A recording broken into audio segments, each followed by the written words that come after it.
I'll call the meeting to order. If you can join me in the Pledge of Allegiance. Pledge allegiance to the flag of the United States of America and to the republic for which it stands, one nation, under God, indivisible, with liberty and justice for all. We'll start with introductions. Our newest member, Everett Rolfing, Warren Township. I'm assuming many of you have familiarity with Everett.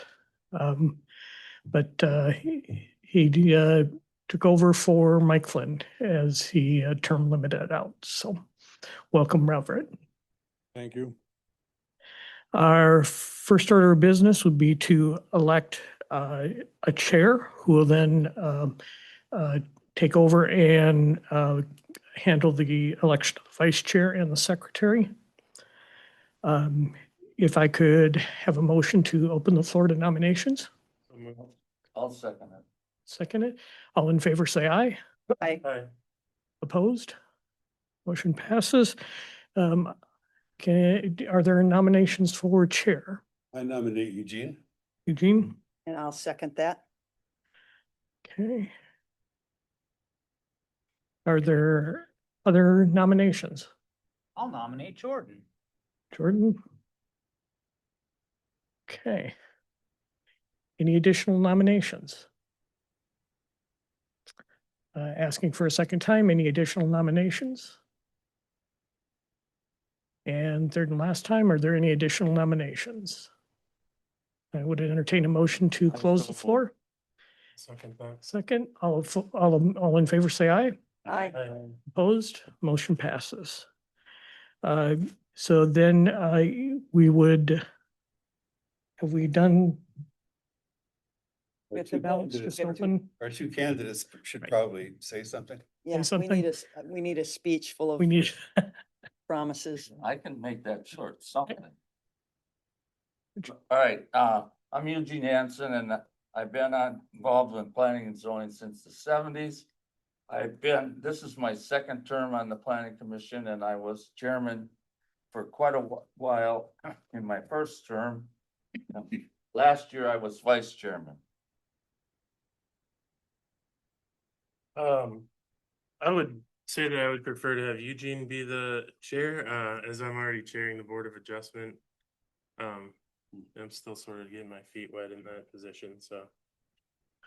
so Jordan, you're declining the nomination? Yeah, please. Okay, So I move that we close all the nominations and we cast a unanimous ballot for Gene Hansen as chair. Second that. all in favor, say aye. Aye. Opposed, motion passes. Now And you can assume the look and chair see. position. Yes. Eugene has been the vice chair all this time, so now the vice chair is open. Yes. All the positions are open. They're open Oh, annually. okay. So We each year we have to, so each year we have to elect all positions. So, No, I'm supposed to move Yep. there. Yep, you Yep. rotate. Where? John can take that, take your name tag and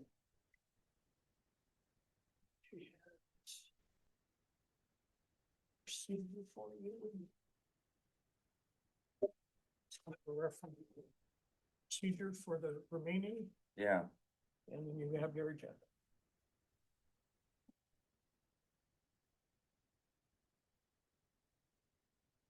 yeah, that's group water.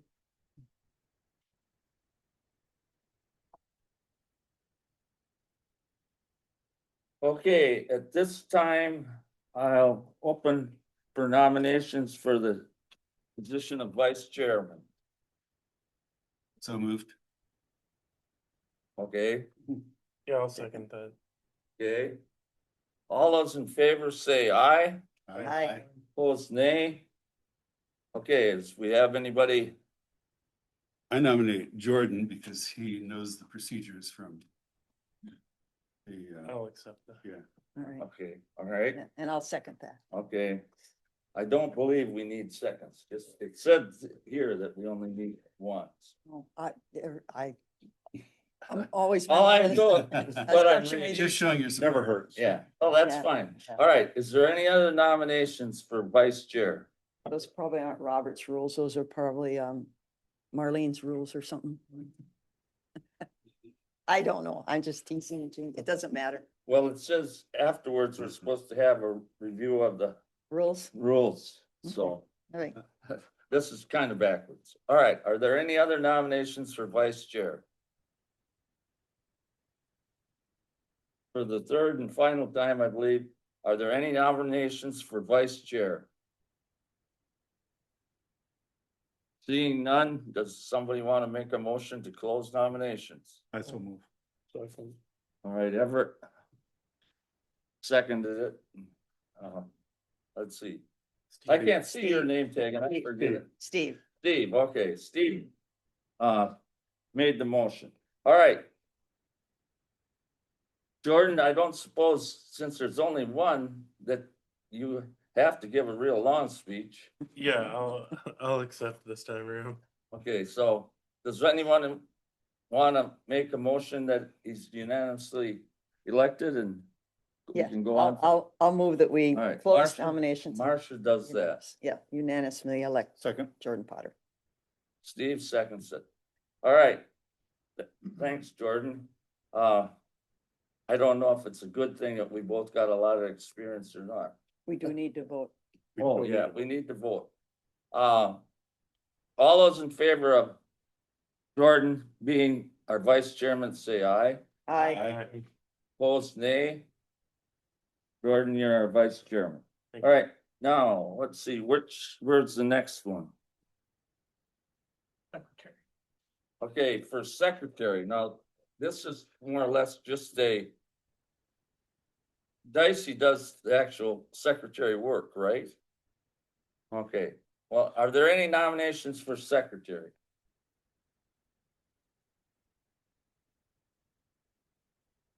John, did you do this previously? Oh, yeah, I served faithfully as a secretary before. Would you be opposed Happy to do it doing again. I'll nominate John. That's the amount of work I can handle. I'll second that. Okay, are there any other nominations for secretary? Are there any other nominations for secretary? Does someone want to make a motion and cast unanimous ballot? So moved. Okay, I'll second. Jordan moved and Shep seconded it. All those in favor say aye. I, Okay, is there any other positions we have to fill? Okay, then. I think the next item is. We had the flag pledge, we got officers, so. Adoption of the agenda. Yeah, approval of the agenda. I'll second that. Louis, yeah, Louis moved and Jordan seconded that we adopt the agenda. All those in favor say aye. I, Opposed, nay. Okay. Next item is approval of the minutes for the December 18th meeting. Motion to approve. Second. Okay, Louis moved to approve and Steve seconded it. Is there any discussion? Hearing none, all those in favor of approving the minutes as written, say aye. I, Opposed, nay. Minutes are approved. Okay, next item is rules of procedure. Ross, are you gonna take that or? Cause I don't know what we should be talking about. So within your books, the rules of operation are there. If you are satisfied with how they've operated in the past, you can just approve them to continue. If there are particular procedures that you have not, that you're not pleased with or would may like to see altered, then you would have a discussion to look at amending the rules.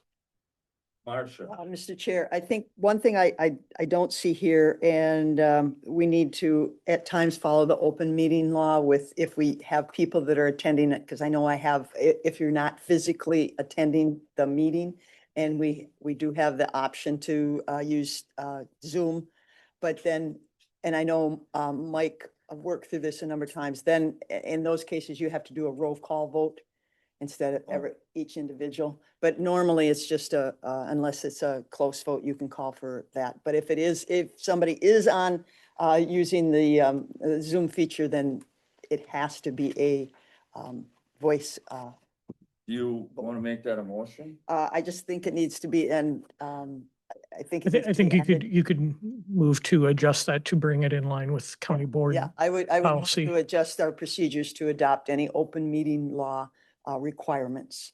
Okay, is there a second? Second. John seconds it. Louis, Where does it go in the book?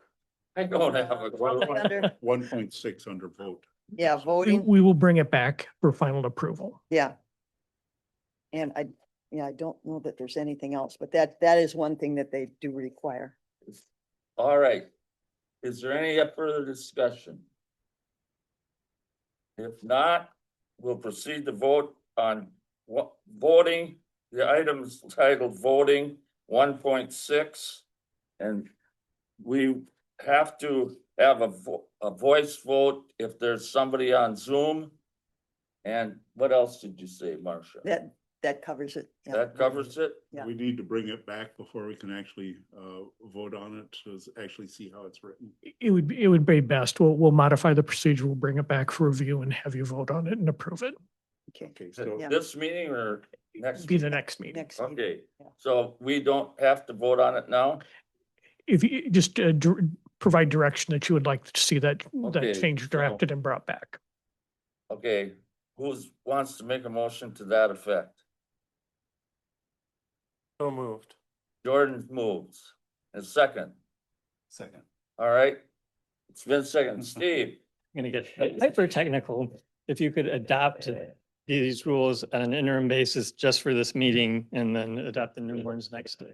okay, so now we I'd like gotta to- start over again, or? He's gonna. I'll amend- amend my motion to adopt the current rules and move forward with the suggested changes by Marcia for the next meeting then. All right, you Second. second it? Second. Yep. Okay, all right. Is there any other discussion on this?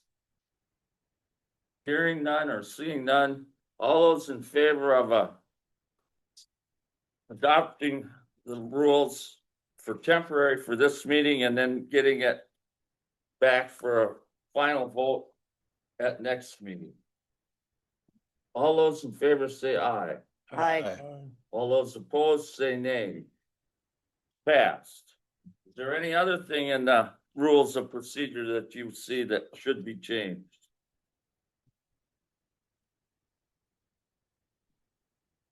I don't know if this is necessarily in the procedures here, but often enough when we have individuals come up, we ask their address, which I find incredibly like an invasive line of questioning. To ask someone to announce where they exist, like where their home address is. I don't feel as though that gives us any greater understanding of the person who rose to speak as much as it does just potentially open them up to some form of, again, they're announcing where they live publicly and it's being recorded. I'm curious if maybe we could, and I would like to hear your comment on that. I'm curious if maybe we could just position our line of questioning where it's more aligned with, are they a member of the community or are they coming from elsewhere to vocalize? And I'm curious again, if any of our rules state that we have to have that observation, or if this is just again a procedure that it's just been kind of glommed on and we just, I'm not seeing it on here, but I'm curious if where that comes from. So what was the reason for it? Dave, isn't that a requirement? As, We've just always done it that way, Yeah, just, as long as I've been. I believe it's a requirement in state law to identify yourself and where you live, yeah, because it has precedences on the argument. If they live within the community or they're not living within the community, and people within your community should have more sway than somebody coming from Timbuktu. And I would like to hear again, maybe if that is a. So, yeah, Eric was on top of that, and Rule 3.3 of the rules of this body has that the person should give their name and address when they speak. I don't think that there's any law or statute that requires that. It could be more broad, like what township they're in or something like that, if that was helpful. And I think it's not necessarily required if you don't want to do any of it. And again, again, in this day and age, there are like a Safe at Home Act where again, we may very well see in front of this board, individuals that aren't announcing themselves at all. We'll just identify them as parcel ID, or again, I'm representing this interest to do a specific thing. But I just want to bring to everyone's attention, there may be a day where someone who is a Safe at Home participant won't be able to announce themselves because they are in something similar to like their identity is confidential in a way. Mr. Chair. Sure. Mr. Chair, somewhat related but not related is the most recent marijuana cannabis licenses. What do we provide the public? We provide them everything, their name, their address, if they have security cameras, if they have security alarms. I mean, we've just opened up the door for somebody to go to their property and cause possibly, damage, harm, or inflict, some type of ill, activities. Sure. So again, we do it for the people who are asking for permits to do something. So it's, kind of related, I guess I'd have to say. Right, but speaking to that point you just brought up, there is a capacity for retribution. And I would hate it if someone didn't feel as though they could speak their mind because they simultaneously have to say, this is my opinion and this is my home address. Mhm. I wish we could abstract them in some way. I'd feel more comfortable if we didn't have to pair them this way. And if there's no law stating that we have to, Would you want them to state what town or I think a township? township, or again, a way of just not making it, I precisely live here, and these are my very strong opinions on a given proposal. Because we would have people from Minneapolis sometimes will come down to give statements of why we shouldn't do something, and they have absolutely no reasoning. Exactly. I don't think there's a tour bus out front that's gonna be like, we're just gonna shop or, Gotcha. ship in a bunch of people with a strong opinion on a given way. But I just see your point. We could ask again, are you a member of a community? Do you live in a township here? Again, just making it not as precise as telling us exactly where you live.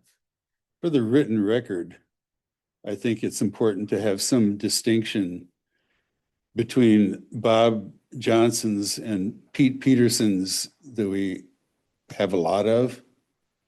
In other words, if you give some geographic reference of some kind, maybe not the exact address, but for the written record, anyone named whatever it was could have been up there speaking, and we would have no way of knowing really who it was. Are you done, John? Yeah, I am. Everett. I'm strongly in favor of requiring an address. As being on the township board for over 22 years, we've dealt with professional paid protesters that come from New York, Minneapolis, all over. We need to be aware of that. This is a county planning commission, as I understand. So if people are here from the city of Winona, I think we need to be aware of that. And I totally agree with Louis. The people that pay property taxes in Winona County should have more say than the people outside of Winona County. It's one thing if you're living right on the borderline and you own land in Winona County and your house happens to be in an adjoining county, that's a unique situation. Those people should have proper say, but we're having too many outsiders come in is what we're experiencing. So I would like to see address required. A question for Steve.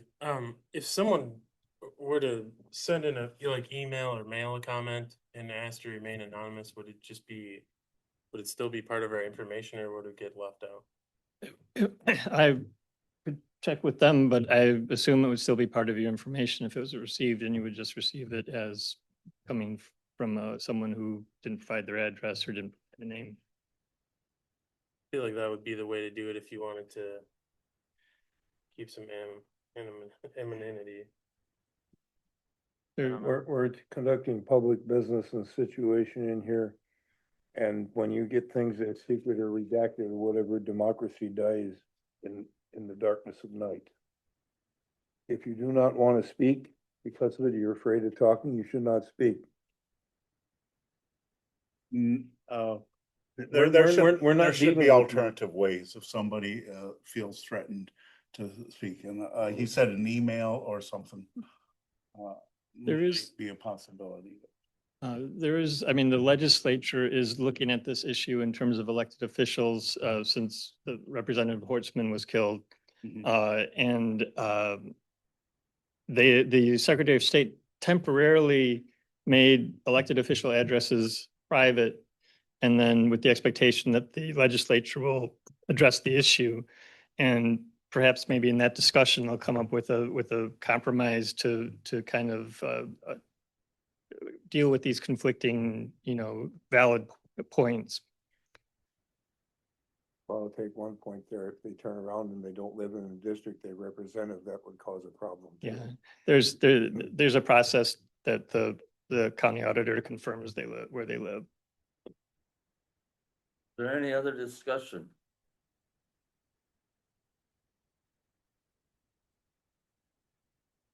Is there any? Motion? Someone want to make a motion? I'll make a motion to close the discussion on the procedures and rules laid out in front of us. The whole procedure. I would say the correct is to table it to the next hearing, to the next meeting. Sure. And I will take the recommendation and I would make a motion to table this discussion until the next hearing. Okay, is there a second to that? Yeah, I'll second that. Jordan seconds it. Is there any further discussion? Hearing none, all in favor of the motion to table the procedure discussion till the next meeting, say aye. Opposed, nay. The motion is passed and it's tabled.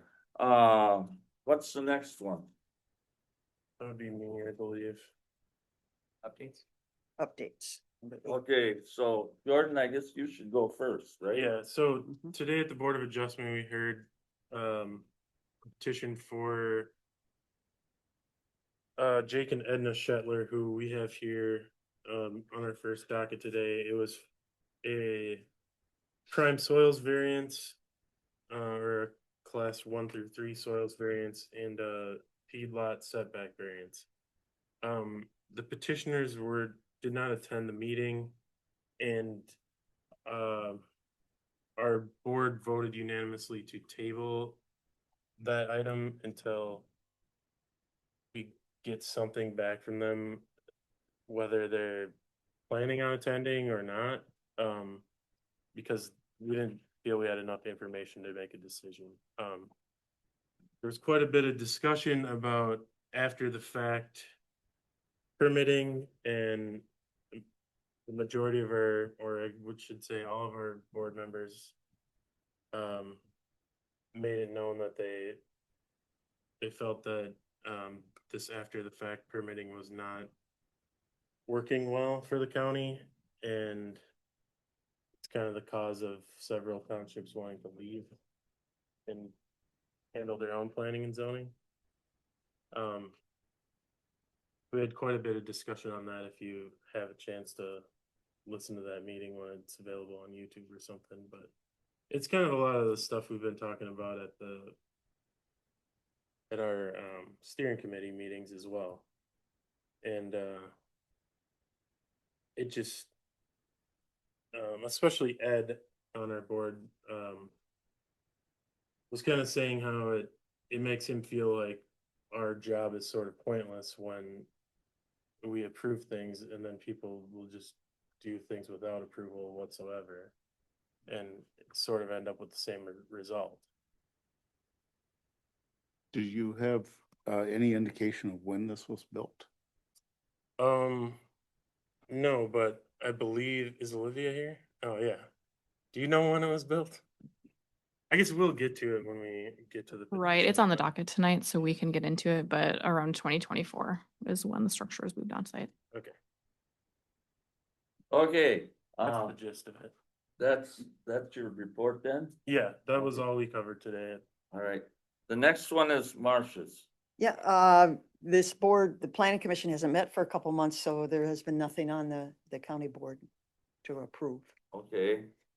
And then, Although, I don't know if anybody wants an update on the, comp plan. It's Lou is being- gonna do that. Okay, it's being worked on. Yeah, I'm happy. You can jump in as you like here. I don't have a whole lot with that, but I just wanted to let the planning commission know that we continue to meet a little bit more regularly since the last time the planning commission met. We've been meeting at least once a month since January. So we've had 3 meetings. We have another one coming up in the first week in April. These have come a little bit faster because we have a lot more to talk about. We're going through the chapters, trying to get feedback from the steering committee on each element of the plan. There's 8 chapters. So it's taking a little bit of time. We've been moving through them, getting about 2 done per meeting. Next meeting in April will be on parks and recreation and wellhead protection. And then the final meeting in this phase of the plan review will be on land use and intergovernmental cooperation. And we're hoping to schedule that at the end of April, early May.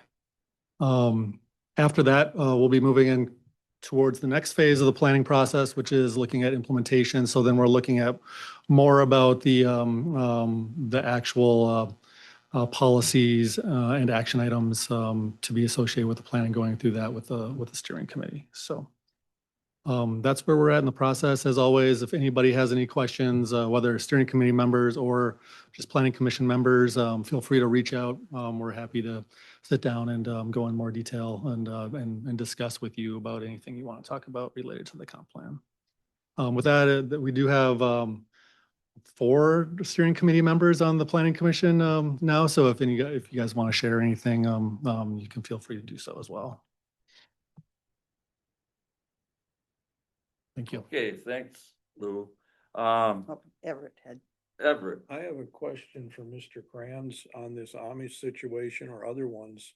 When you're dealing with after the fact and the building is already there, what are your legal options?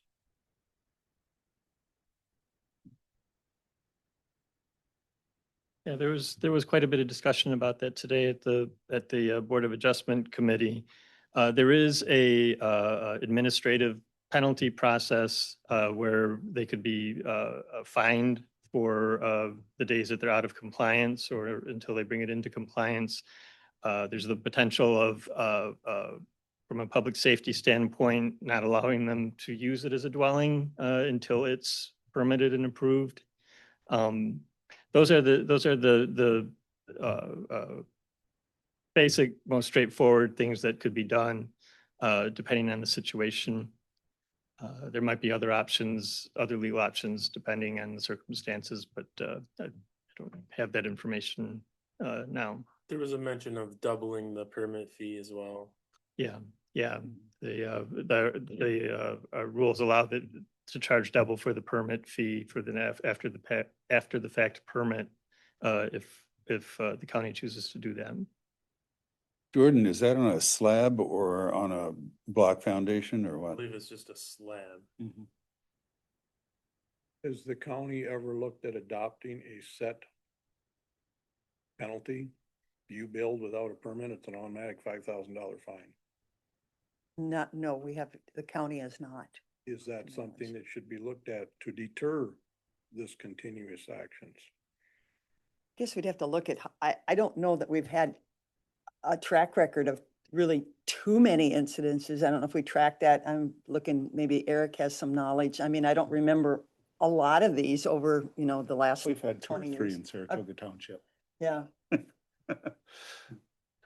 Yeah, no, just Marcia's question. We've had a history of charging like $500, and we used to be like, some situations apply multiple 500, and we had quite a few incidences like that. We had some that we went to court.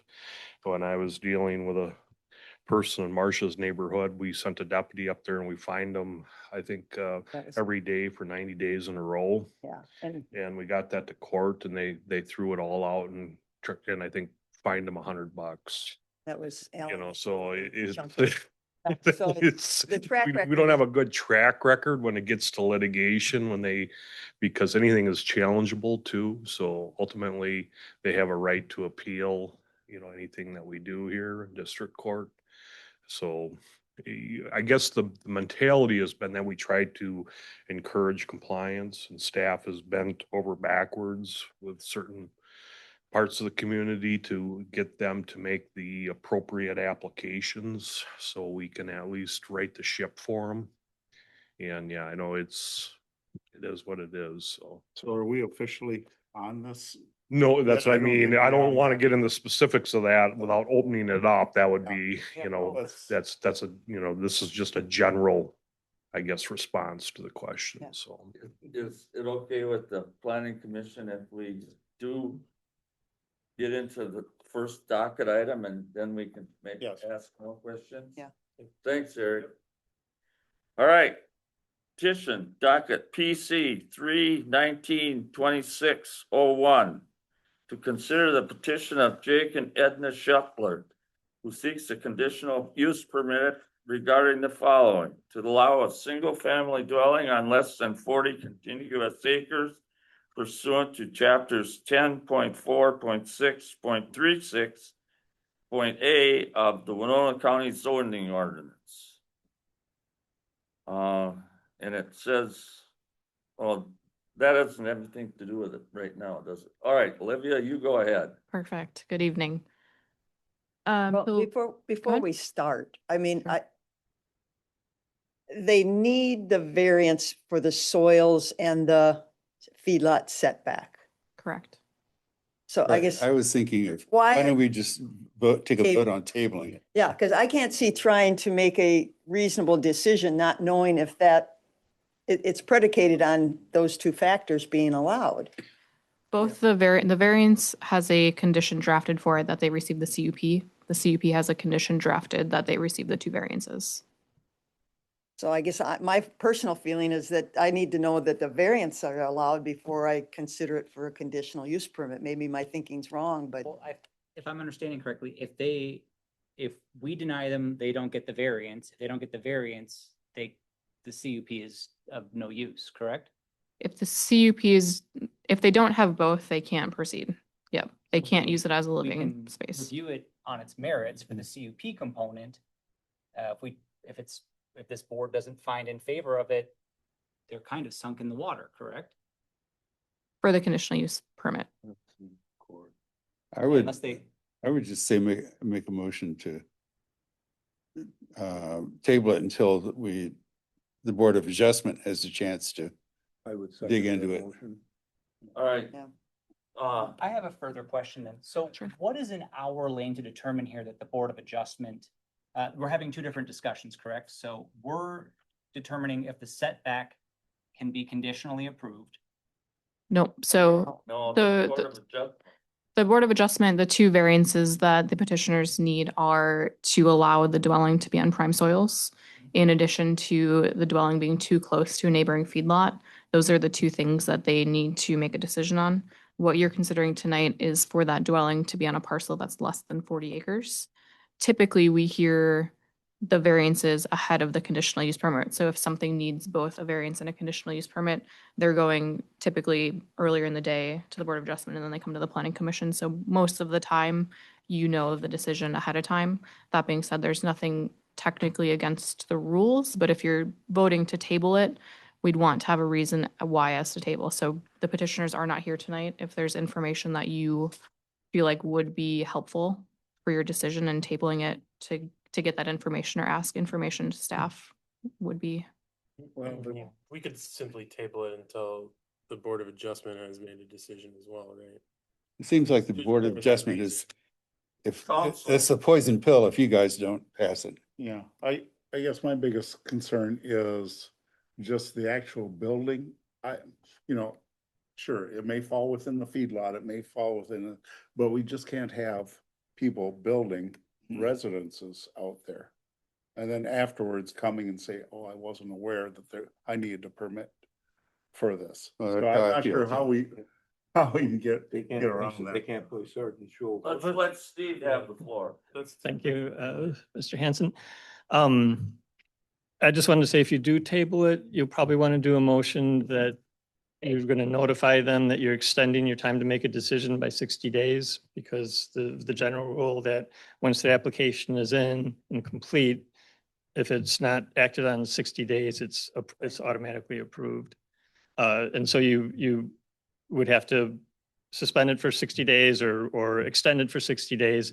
And you have to provide a reason and give them a letter and tell them why.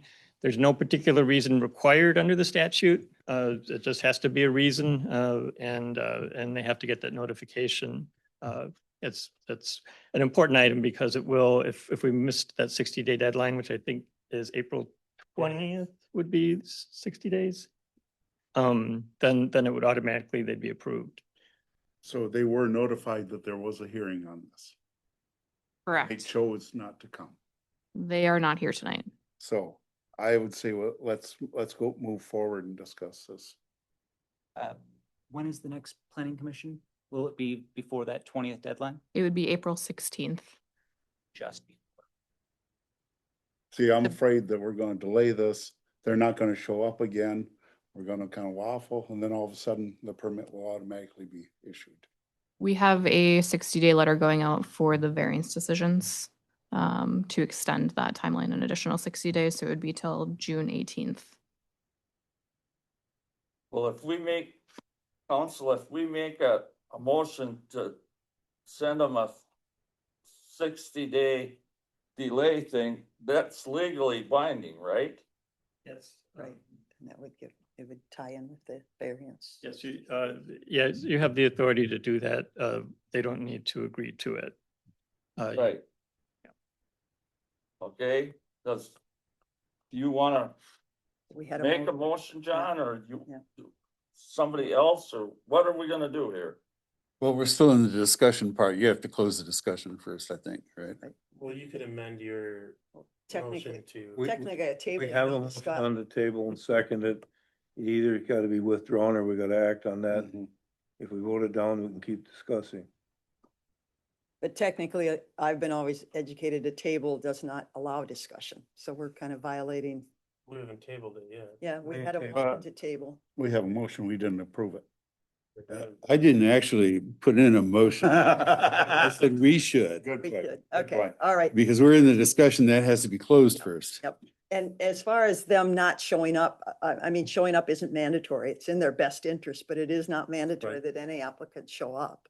Correct. And so, yeah. But did they have representation? Well, they did. Whoever worked at the planning department with them was somewhat quasi representation. They must have, given you the information in some form or manner. The information that I would present to you tonight that is in your packet is their application. Okay. I'm not representing them on their behalf. Did they come in and discuss? Yep. So what Okay, happened? so, Yeah. Yeah, no, if you want to that's get fine. into it, we can. Otherwise, we can. No, I know you're not their legal representation, but I mean, they did follow the process of coming in and filing. We were notified that the structure was on site. I sent a letter. They came in the day after receiving that letter to apply for the permits. Okay.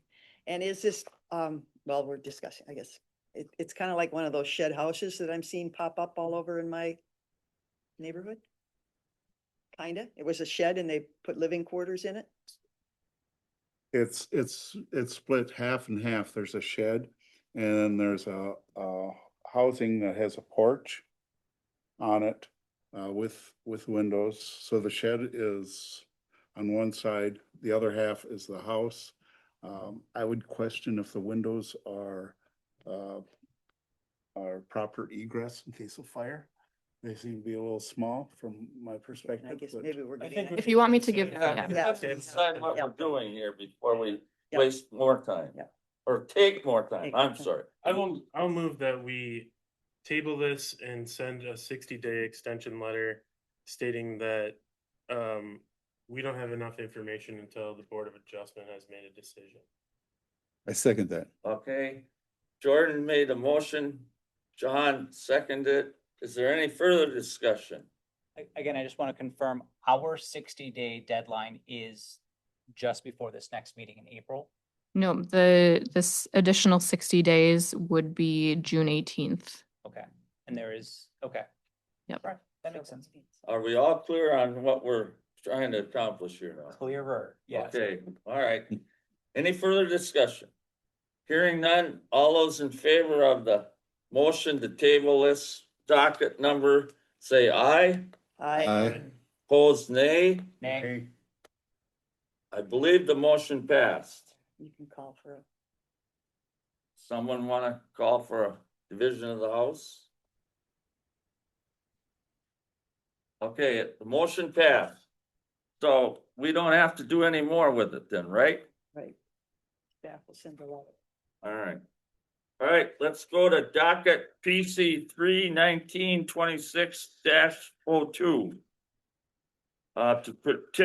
To consider the petition of Lidle's Orchard property owner and Ice House Solar or LLC, the petitioner, who seeks a conditional use permit regarding the following.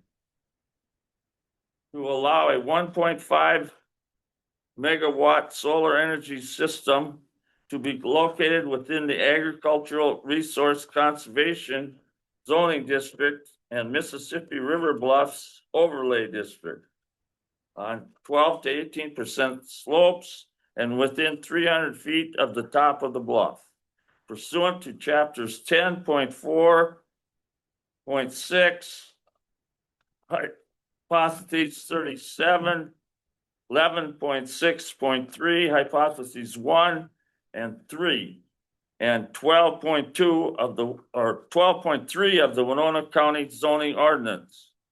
Lou, it's yours. Thank you, Eugene. I know that's a bit of a mouthful there for the request, but I'll just explain it a little bit before we move through the slides. There are 4 different sections of the ordinance that trigger the need for a conditional use permit. So the first one would be the agricultural district, Ag Resource Conservation District that is located in. That's 10.4.637 requires a conditional use permit for large scale solar energy systems. Chapter 12.3 is the chapter on solar energy systems. And that also reiterates the fact that a large scale solar energy system needs a conditional use permit. So both sections were noticed. And then it's also located within the Mississippi River Bluffs Overlay District, and that has additional triggers for conditional use permits. This isn't just for solar energy systems, for any development within 12 to 18% slopes that fall within that Mississippi River Bluffs overlay, as well as within 300 feet of the top of the bluff. So this proposal is within both 12 to 18% slopes, as well as within 300 feet from the top of the bluff. So both of those sections are also noticed. It's the same criteria either way. So that piece of it, what you're weighing the petition on, is based on the same criteria, but there are 4 sections that trigger that. So just wanted to explain that a little bit for you. Getting into the request itself, the location is in section 32 of Dresbeck Township. It's a 93-acre parcel along County Road 1 and Burns Valley Road. You can see the parcel identified there. The county line with Houston County and the city of La Crescent is just to the south, just off of the map there. So it's quite close to the request, and you can see the I-90 bridge going to Wisconsin on the right-hand side. It's that kind of the red noodles there. Junction is the bridge going to Wisconsin, just for reference. So I guess another, it's a good time to reference that in this picture, you can see that there are 2 other solar arrays on the property. Those are each 1 megawatt solar arrays that have been approved in the past and constructed. So this would be the 3rd on this property. This is the site plan that was submitted with the application.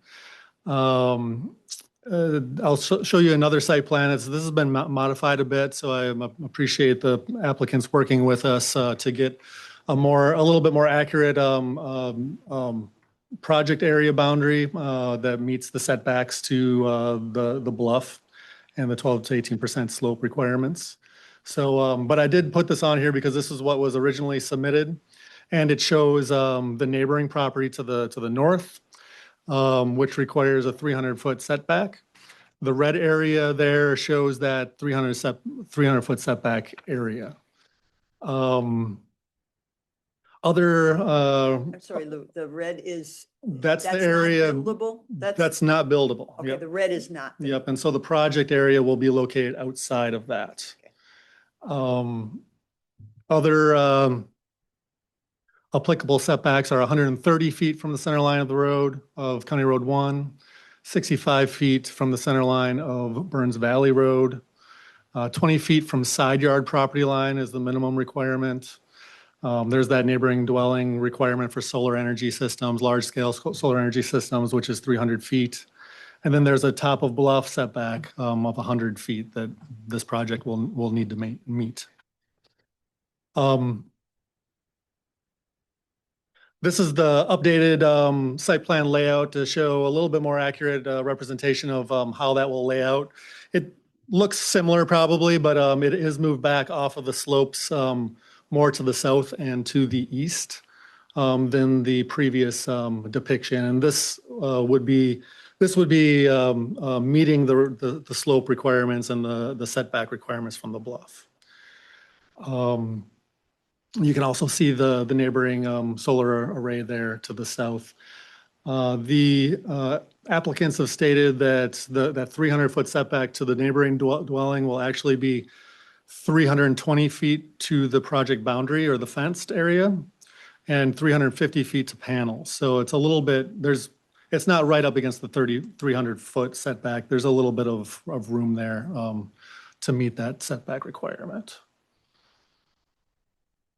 Here's just another view just showing the general area of the proposed project in relation to mapped bluffs. These aren't exact, but it just gives you a general idea of where the bluffs are located on the property in relation to the proposed project. Here's a look at the Mississippi River Bluffs overlay, so you can see where that comes to. The Mississippi River Bluffs are actually defined as 1 mile from the center line of Highway 61. And the purpose of that is to catch all of the bluffs that face the Mississippi River and the Mississippi River Valley. And then there's a little bit higher standards and requirements within that area. This is of note just because it's on the west side of County Road 1, which runs along the top of the bluff. So it doesn't have an aspect towards the Mississippi River, but it still falls within that 1 mile buffer, and those standards still apply to it. So just wanted to point that out. Just a few notes. Ice House Solar 4 LLC is the applicant. They have a contract with the property owner. So in the materials, they are listed as joint applicants. But the Ice House Solar 4 is the applicant, they're the company who have the contract to develop the solar project. They are a subsidiary of Sunrise Energy Ventures LLC, which is located out of Wayzata, Minnesota. And there is both the property owner, I think they're online, and the representative of the company are here tonight, so they'll have a chance to speak as well if you have any questions. We talked about the Mississippi River Bluffs and the closest neighbor is getting at the actual distance that is proposed from the neighboring dwelling to the north. Just want to touch on some of the requirements that are specific to solar energy systems or large-scale solar energy systems, and these are all also included in the conditions that would be attached if you were to approve the petition. You have the requirement of a landscape plan, including vegetative screening and pollinator-friendly ground cover. That's actually located in Chapter 9 of the ordinance. And then we included it as a condition to apply it if you so choose. But that historically in other projects, we require that of the applicant that they come up with that. We review it with SWCD prior to issuing a development certificate. An erosion control plan is required that meets the requirements of Chapter 9 of the zoning ordinance. I believe that they also need a NPDES National Pollutant Discharge Elimination permit, and that's a MPCA permit. And that requires a stormwater pollution prevention plan, or a SWIP. The SWIP generally meets the requirements of our landscape plan in our ordinance. And it's ultimately approved by the MPCA as part of their stormwater permit, NPDES permit. But we'll also review that with SWCD prior to issuing our development certificate. There's a requirement for stray voltage testing and financial surety in the amount of $50,000 cash escrow. There's also the solar contractor is also responsible for any damage caused to the local road. Burns Valley Road there is a township road. If for some reason, because of the truck traffic during construction, that is damaged in any way, the company would be required to work with the township to fix that. And that's also attached as a condition.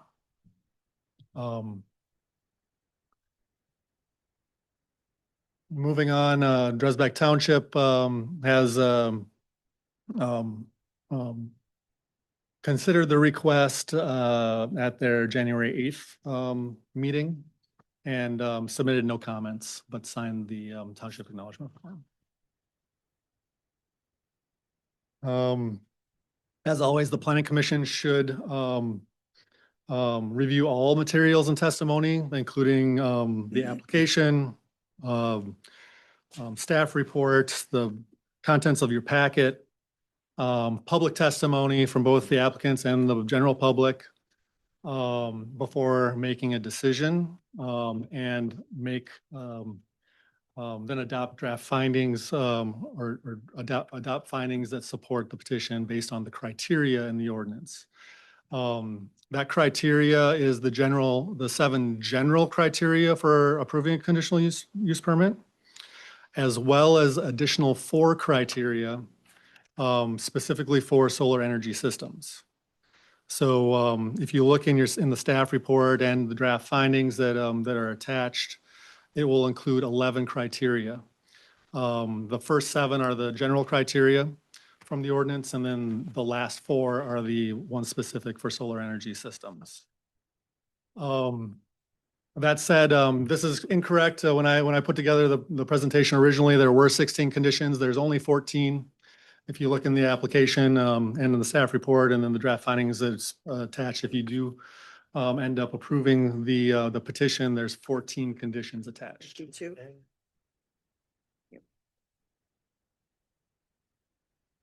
That's all I have to introduce the project. If you have questions, you can feel free to ask now or later. And like I said, the applicants are also here to address the board. I have a question on the surety bond. Is that like a standard, like, is it scalable per acreage or per site? Like how is it assessed? We require a decommissioning plan as part of the application. And part of the decommissioning plan is an analysis of what it would take to decommission the project. And then the applicant submits an amount that that they think that it would take. So and then we insure it based on that. That said, we have also had historically we've had just a standard amount. What the applicants submitted as part of their decommissioning plan came in just under what generally we've had is $50,000. It was less, and then over time it ramped up a bit. to 50,000. I believe the last ones that were, the last project that was approved was actually 65,000. But I think that was based on that project's estimate for their decommissioning cost. And then is that money is just held in an escrow? It's not gaining interest at all. It's just 50,000 in 2026, 30 years from now, when this plan is obsolete due to its planned obsolescence. It's still $50,000, 2026. It's submitted to the county as $50,000 cash, and that's held for decommissioning purposes.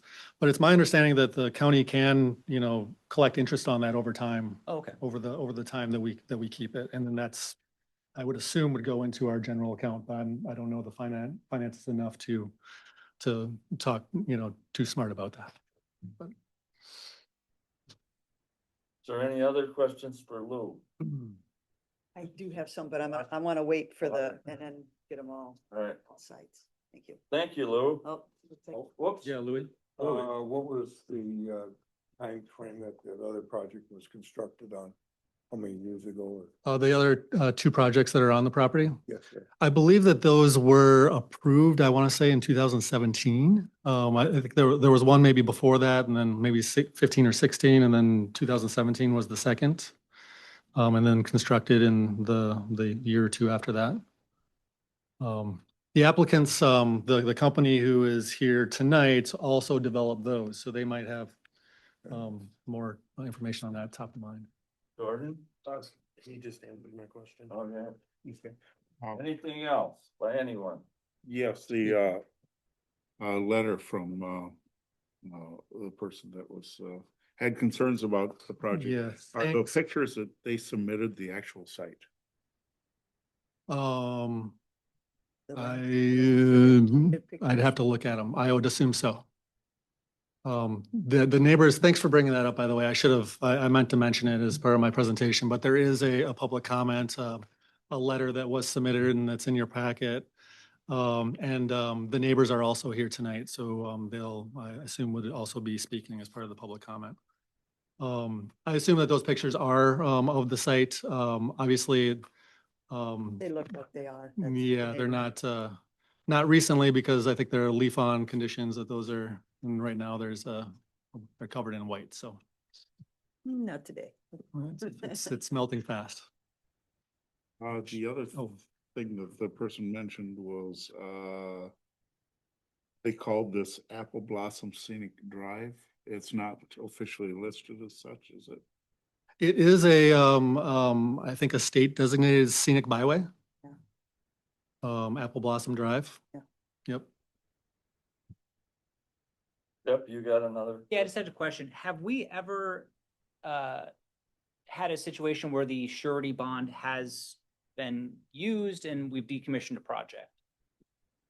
We have not had a solar energy system, large scale solar energy system, be decommissioned. I mean, they've got a lifespan, they say, of like 20 to 30 years or something. And, we've only started approving these probably in like 2013, 14, somewhere in there.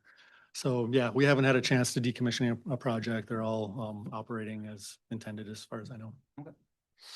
But I think to follow up I don't think it's enough with inflation and cost risings. I think we need to review that policy to have some kind of escalator built into it, because 20, 30 years, 50,000, as you alluded earlier, isn't going to be worth $50,000. Same today as. See my point. Thank you. Yeah, so we need to somehow look at some type of escalator Yes, built that into that. tracks with inflation. Yes. Absolutely. Yeah. Okay, is there any other questions for Lou?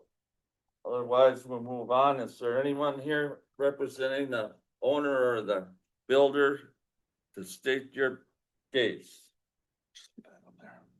Nope. Did we open public? No. comment? No, we don't do that till after he talks. Oh, okay. And that, yeah. All right, I'm Michael Cathcart. I'm with Sunrise Energy Ventures. We are the owner of Ice House Solar 4. Thanks for having me here. We also have our landowner via Zoom. We're excited to bring this project to you guys. Hopefully, Sunrise Energy Ventures, we're based out of Wayzata, Minnesota. So we are a small Minnesota company.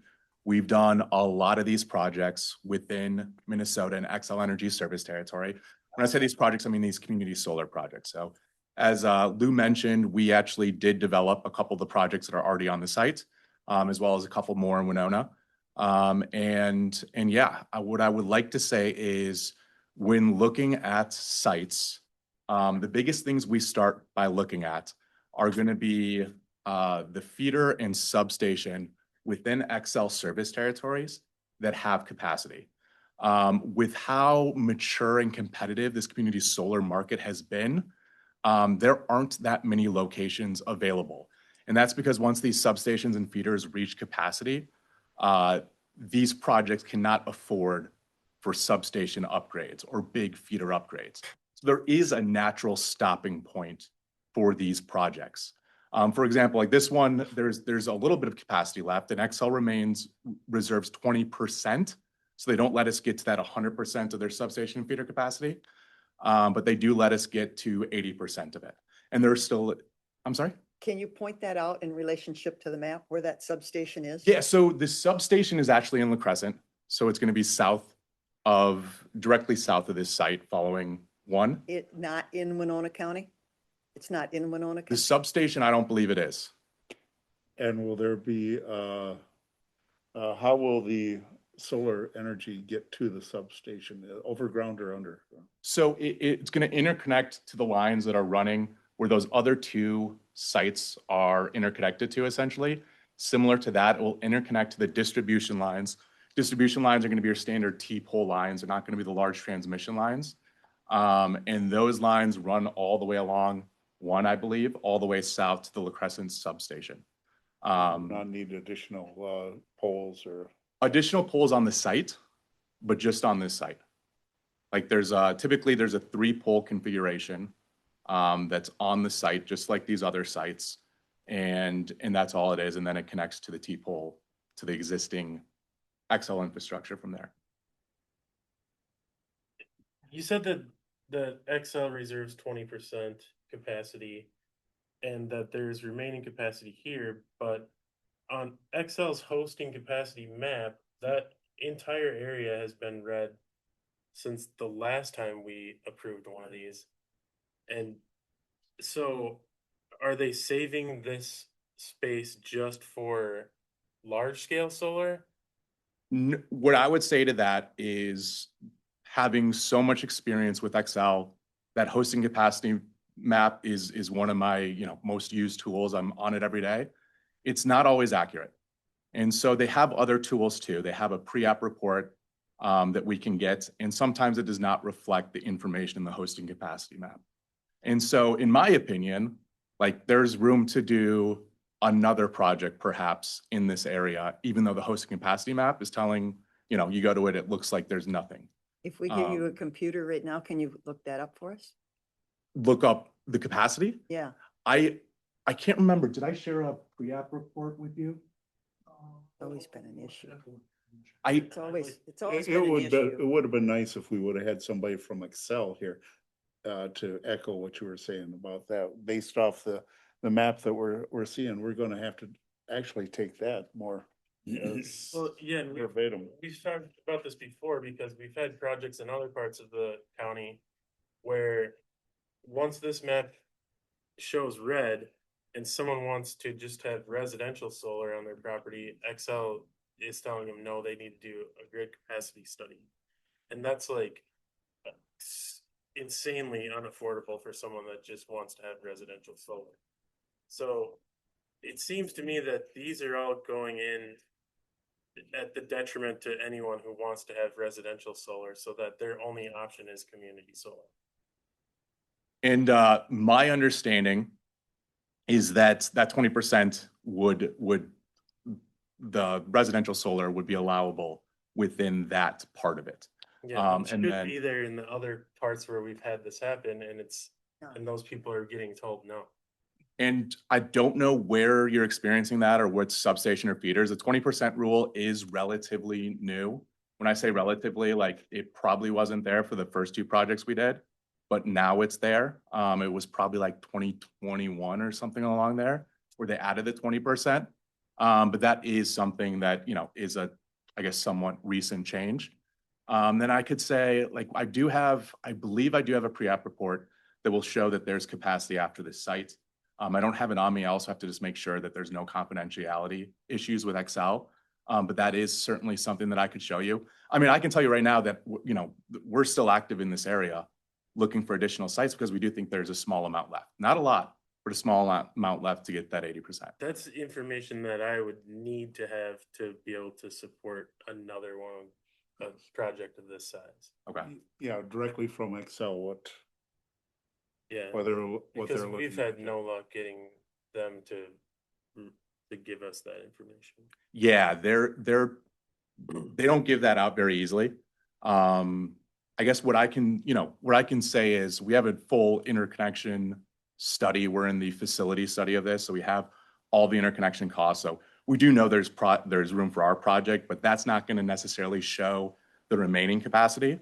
The pre-application report, which I believe I do have a pretty recent one, recent being like a 2025 one, that will show that there's capacity at the feeder and substation even after this project goes in and take into account everything that's in the queue right now.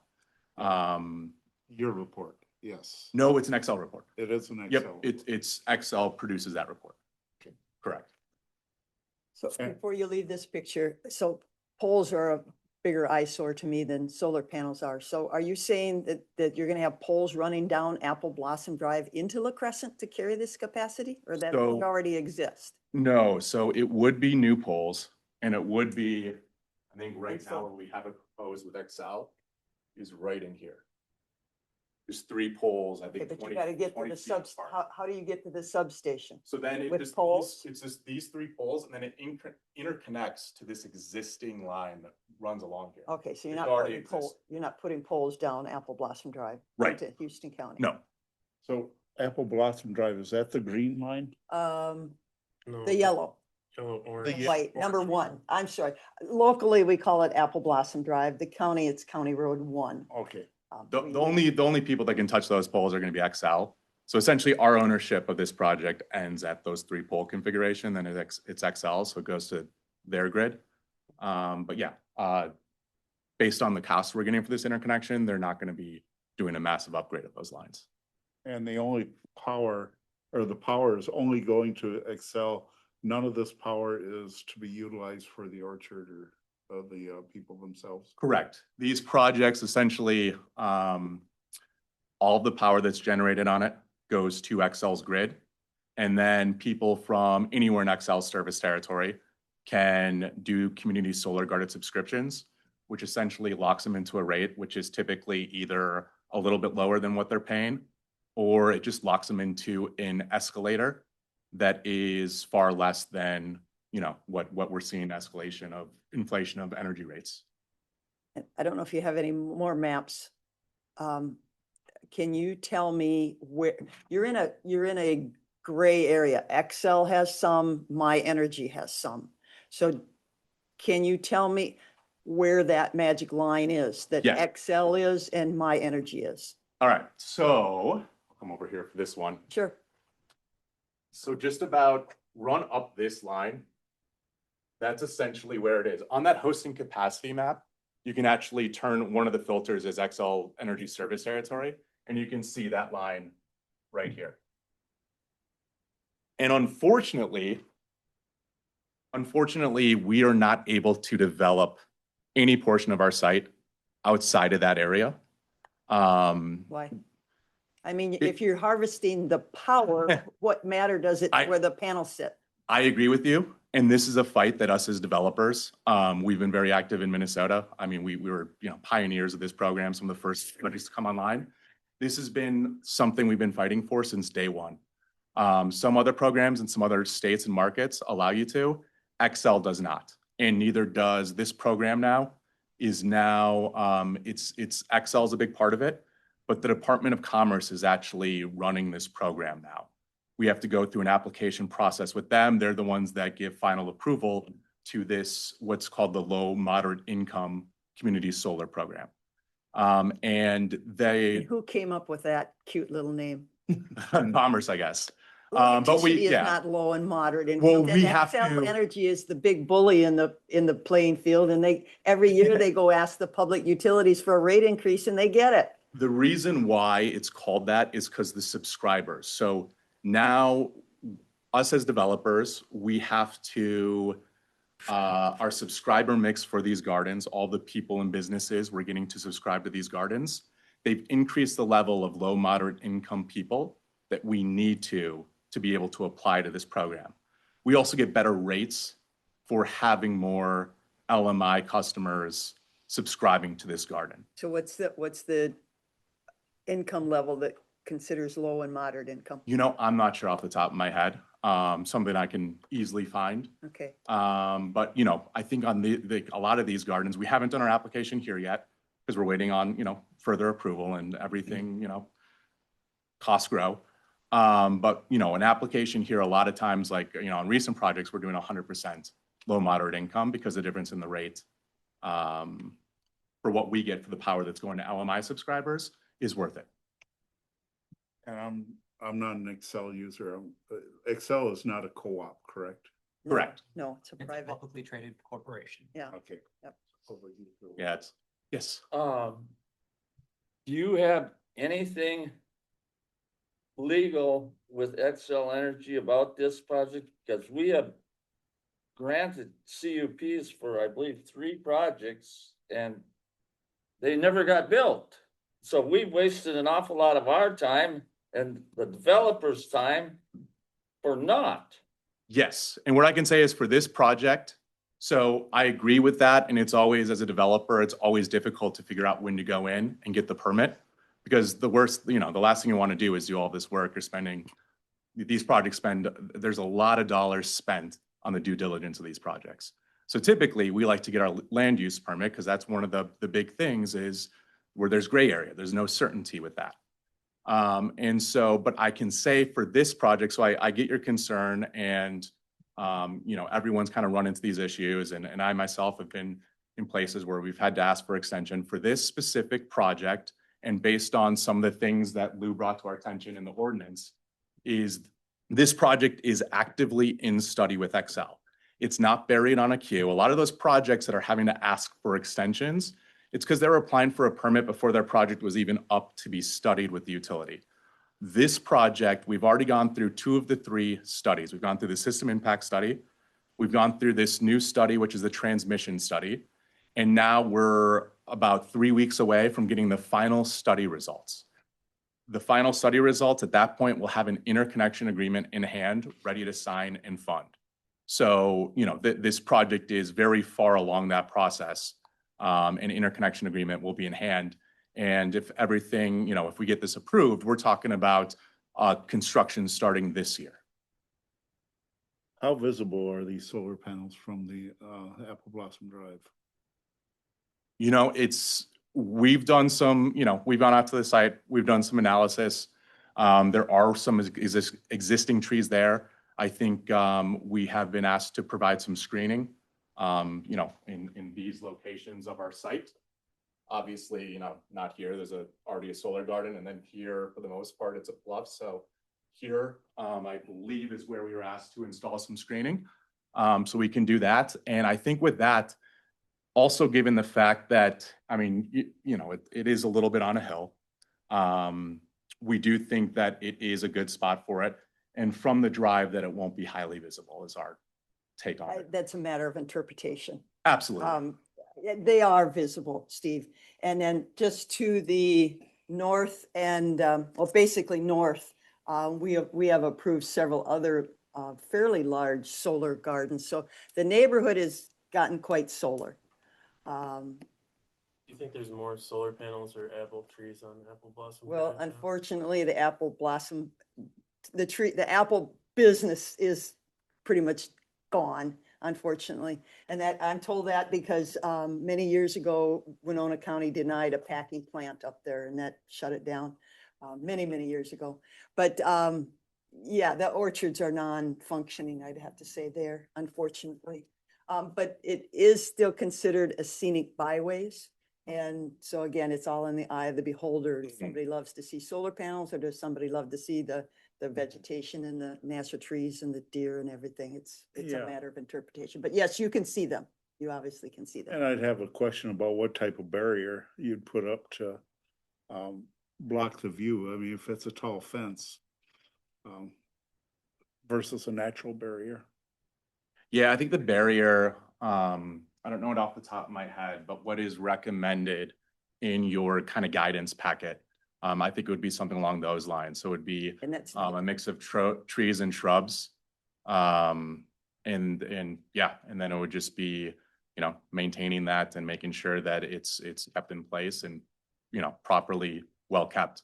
and I hate to say, there's a history of the other one where they've had to replant a number of them, and it'll probably be close to the end of the life cycle of the solar panels before those trees really do provide any Yeah. major, I mean, there's trees planted there, yes, they did what they were supposed to do, but That takes 10 to it's- 15 years to yeah, grow it's up. kind and of a- knock out. Yeah. in my opinion, it's a feel-good condition we put on there, but is it logical or not? I think there's other things that can be really fast growing that might be better than a tree every, 15, 20 feet. Just So, you know, thinking. 15 or 20 years or 30 years, you know, whatever the life cycle of those is, doesn't mean that that site isn't going to be used Yeah. after that Yes. by a new generation of solar panels.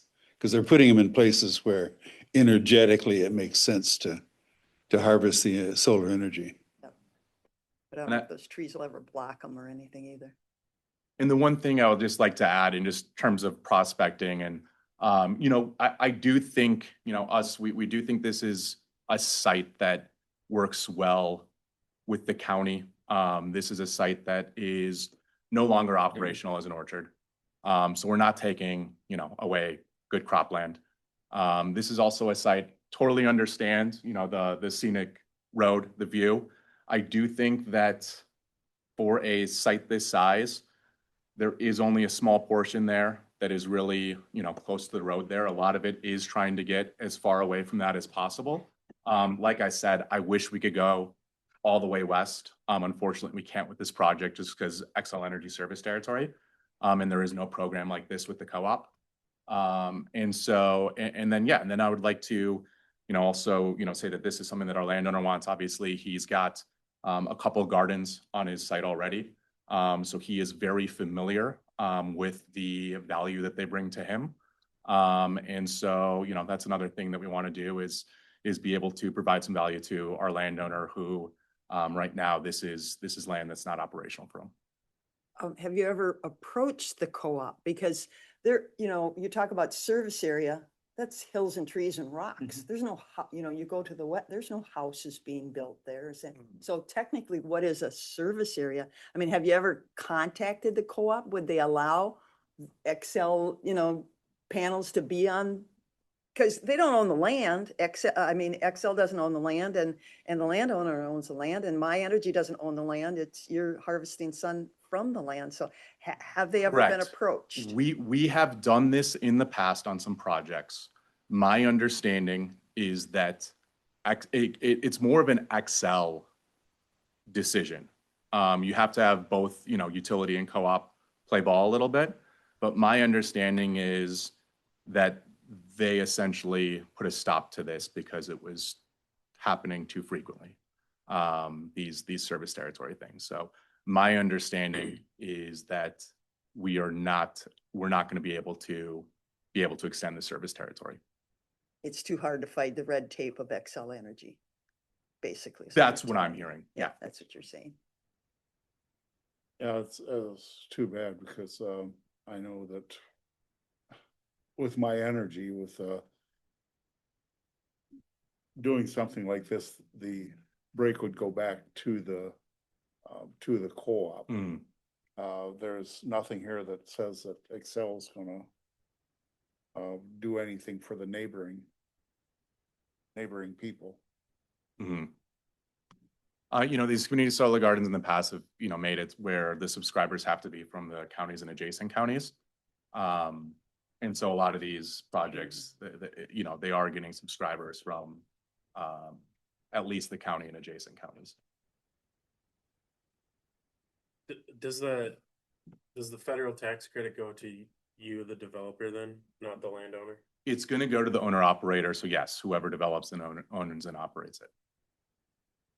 Is But that the same tax credit as there was before January 1st, or is it being phased out? It is being phased out. These projects though, so it's being phased out. There's a deadline coming up, I think in July. I'm not the finance guy on our team, so I don't know exactly all the mechanisms at play here, but what I can say is this program is still a feasible program with lots of developers continuing to look for sites, even with that phasing out and even without banking on that credit. So it's still feasible even without that. So there really is no other use for this land at this time. It's not prime cropland or. I know Kevin's on the phone. I don't want to speak out for his land. If he wants to. It was at one time an apple, but I guess Kevin's a devil's advocate. It's not, they're not putting it out into grade A field either, but Could it be? could it be utilized? Yeah. Yeah. It could. It's either solar farm or pot farm. Yeah. I'm sorry, what's the question? What's the use of the land? You no longer intend to grow apples? It's no longer economic. It's no longer economically feasible to grow apples on that land because of the slope. Now all apple orchards are trellised, and they plant short trees so that it's easier to pick. The labor is much cheaper doing it that way. It's also cheaper to spray and to prune. It's just not feasible to do it on land that's sloped and has big trees. And because of the type of the soil that's there, it makes very poor cropland. I tried to get people to rent it and grow corn or beans. They basically, I couldn't get a tenant. Okay, so since this is called Apple Blossom Drive, is it primarily because of the orchard that was there that road got the name, or are there other orchards? It was, but several, well, almost all of the big orchards are gone. Okay, so if the orchard's not there, it's no longer really Apple Blossom Drive either. No. Locals will always call it. They'll always call it that. Apple Blossom Drive. And more character than County Road 1. And it is heavily traveled. We get a lot of traffic, sightseeing, because there's a couple, there's the county park up there, Apple Blossom County Park. Oh. And then there's a couple overlooks that see the whole Mississippi. You know, you look into Wisconsin, you see the huge Mississippi River Valley and such. You might be able to see John's house from up there too, maybe not, if you know where you're looking. I'm shocked that Steven's never been over to Yeah, it's a visit beautiful, us. it's a beautiful part of the county. I do have one question that I know I've never asked on any of the others. We're really close to the La Crosse airport. Mhm. Is there any restrictions for air traffic with solar panels? Solar fearing? So we have run, it's a tool online that anyone can go in and use. And it's an FAA notice determination tool. And essentially you plug in your coordinates and it feeds back whether you need additional approval or additional glare studies, whatever it is. And this did not meet the criteria, which means it wasn't flagged for being in an area Because it's that's pretty disrupted. close, you know, in the airspace, it's pretty close to the airport. Okay, never asked. Anything else for us? Or Louis? Figuring the efficiency of the solar cells that are going in, how much more efficient are these new ones compared to the ones that are there? They're more efficient. The biggest thing is, so you can see the ones that are there, they've got the horizontal alignment, they're running east to west. They're fixed tilt. That used to be back then, it was the most economical way to do these smaller projects. The biggest difference right now is that these are tracking systems. So just about most of the newer stuff that you're gonna see, and in my opinion, it does look a little bit nicer, but it's gonna track with the sun. So it's actually gonna move. So a lot of the time it's actually gonna be flat, but there are gonna be portions of the day where it's more vertical. But you know, when the sun's not up, it's gonna be flat, and in the morning, and then it's gonna, you know, midday, it'll be more vertical and kind of track the sun. And it requires a little bit larger footprint for the most part, but drives up production. But does it drive up the noise? Some kind of motor, how are you moving these back and forth? The noise, I've never noticed that as an issue. I mean, What do you have, some kind of motors? I Or- don't know or is it all- exactly, it drips it's gotta out as be water something, I and- don't know exactly the Is it mechanism, solar? it's not. But, and, you know, I do have, you know, Kevin on the phone and also have a, you know, neighbor that here in attendance that lives by them. I do think if you get close to it, you can hear a hum, but, you know, part of the thing is we would try to keep that equipment, it's not really the solar panels themselves, it's gonna be the equipment that's interconnecting. And our plan is to keep it as close to the existing site as possible. So away from, you know, the neighbors to the north and closer to the existing system, which already has that.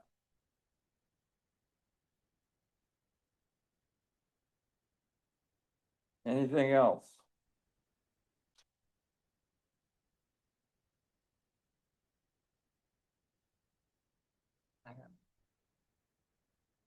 Yes, I'd like to hear from neighbors. Do you want to open the public hearing? If nobody has any more questions, we might as well. Thank you. Thank you. Thank you. I'll make a motion to open the meeting to the public. Second. All right, Jordan made a motion and I don't know who. Louis. Louis made the second, okay.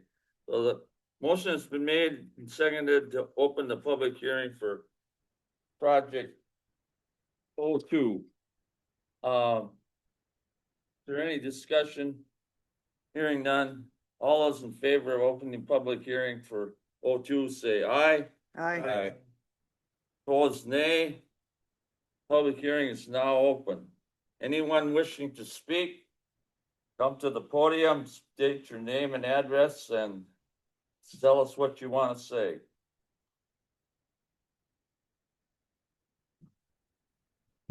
Good evening. My name is Jenny Zinke. If we could get the map back up, I'll just kind of show you where we live. We moved to our house back in 2014. And I have to say, when I drove down that driveway and looking down that valley, I thought it was paradise. We've traveled many places in the United States, and this is one of the most beautiful areas I've ever seen. It makes me very sad that in that request, that a lot of you did not know this is a national scenic byway. It makes me really, really sad that, can I just get a show of hands? How many of you have driven that drive from Noda to La Crescent in this room? Okay, have you ever experienced a sunset going down that valley? Our daughter asked to have her senior picture right in front of that valley. It's a beautiful, beautiful valley. When the sun is set, it's one of the most beautiful places to watch a sunset. I know the trees are not, they don't pick the apples, but the blossoms still come out in that orchard. And there's a Facebook page that people come out of state. Are the blooms out? Are the apple blossoms out yet? If so, let us know because we want to drive that drive. So there is another organic, just across the road, organic apple orchard there. Those blossom also. So this apple blossom right here, it is so close to that national scenic byway that people come and take pictures. It's in this area right here. They'll pull over and there's so many pictures down that valley. And when you say screenings, our neighbors, they're fighting about getting new screenings because there's so many deer. They come and eat those trees and there's bushes. So our neighbors had to personally spend thousands of dollars because they wanted the screenings from the solar panels that are currently there. So it makes me very nervous when they say that they're gonna be able to block this. They're not. The valley goes down. It's a beautiful, beautiful piece of property. And it makes me really sad that we had no idea that this was happening until like 2 weeks ago, that this was going on. So we were very sad that no one contacted us that that this was going to be happening. We currently do hear a hum from the other solar gardens, from the transformers. So we're very concerned about the noise. we're concerned about all the birds and the deer and all the wildlife that live in that orchard, where they're gonna go. But the biggest thing, and this is a national, I had a book, Most Scenic Drives in America, and we're on it. The Apple Blossom Drive is just a beautiful, beautiful drive. And this is gonna ruin, I just feel it's gonna ruin that, that's view. And I know that they have, you know, it's their property. They can do what they want with it. If you can't grow apples, but I just think it's a big mistake to ruin this beautiful piece of property. And just to take a drive and watch a sunset, it's you say a garden, you're gonna make a garden. Well, right now it is a garden, and you're gonna ruin it with these solar panels. The other thing is too, that the neighbors were not benefit anything from it. Our electric bill has gone up since our solar panels have gone in, so it doesn't make sense to us. I was thinking that our bill would go down, but it goes up. So yeah, those are my concerns. It is a national scenic byway. You could see all the people that come to take pictures at that spot, going down that valley. The pictures that I included, that's out my kitchen window, the one with the ice on the trees, that's right outside my kitchen window. So those are current, not right now pictures, but pictures I've taken in the past. It's just a beautiful view that you can see along the scenic drive that I think is going to be an eyesore, honestly. So thank you for your time. Question. Yes. The current solar panels that Yep. are there, how visible are they right now to you? So the ones to our, Georgian, what direction is that? Georgian comes to the South, to the south. ones to the south, we cannot. So I See the fence. yeah. So there's two sets. We have, I don't know which directions are, but this over here we cannot see, but the ones when we look out our window and going down our driveway, we can just see the top line of the fence. So the ones that go towards Burn Valley. This set, right, if I'm looking right? Yeah, Yes. We can just see the top fence, yes, from our house right now. because that's kind of like the crest of the hill, right? Yeah, so it's yep, so we can just basically see the top fence right now. This would be on your side. Yes, of that hill. yes.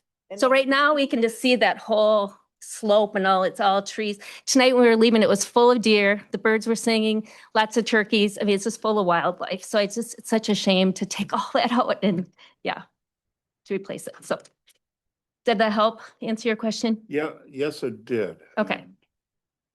Well, and the ones that are existing there are stationary, and now these you're gonna have rotating back and forth. Yeah, because like I say, you can just see that top fence from our view now. Stay out, Right, right? yeah. Beautiful landscape. I just feel like the glare too, that it's gonna be right at our house. Yeah, so anyway, Beautiful Yes. landscape fence. Since they installed those other solar gardens, have you noticed any erosion on that property? Garth my husband can answer that because I know he has taken the side by side back there and you can kind of see the erosion more.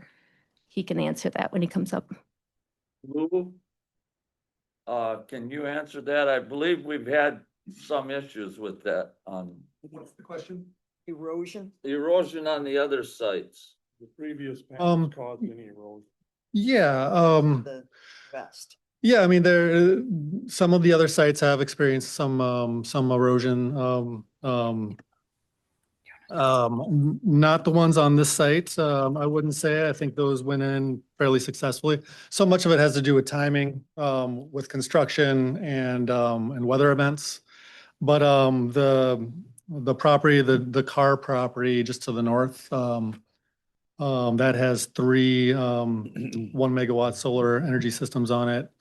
And the site that's facing the south did have some erosion that they struggled to take care of. We were up there a number of times and identifying things that needed to be fixed, and the company would come and fix it. And it was that summer we did struggle to get on top of that. The company did over that summer, but there were a lot of heavy rain events.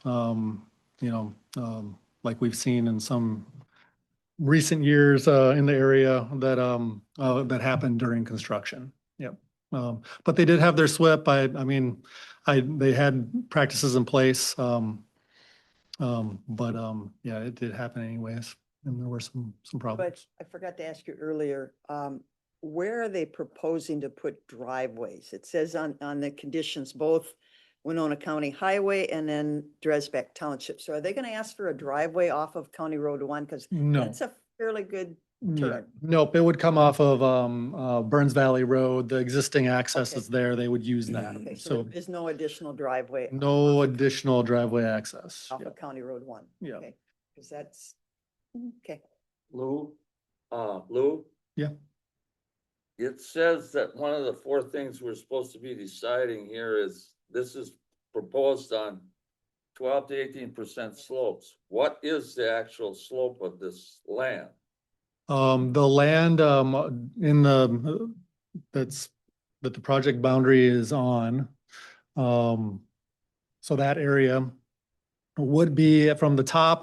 You can see where the existing utility area is there from the neighboring system. That's essentially at the top of the hill, and then it kind of crowns and then falls off on both sides. So the existing sites are on one aspect of a slope, and then the proposed project is on the other aspect on the slope.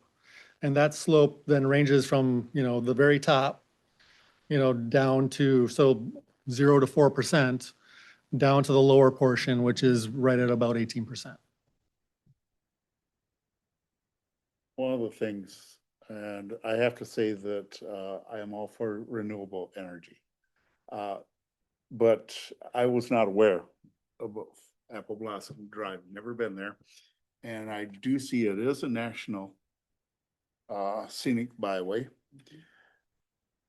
Putting solar panels there may reduce the number of visitors in the area, which would also reduce the number of people stopping in La Crescent or other areas to eat. Or I'm a little concerned about economic issues with it. If it's suddenly no longer a scenic Get byway. the public hearing closed and then we can discuss some more. Anyone else wish to speak? Yes, I'd like to speak.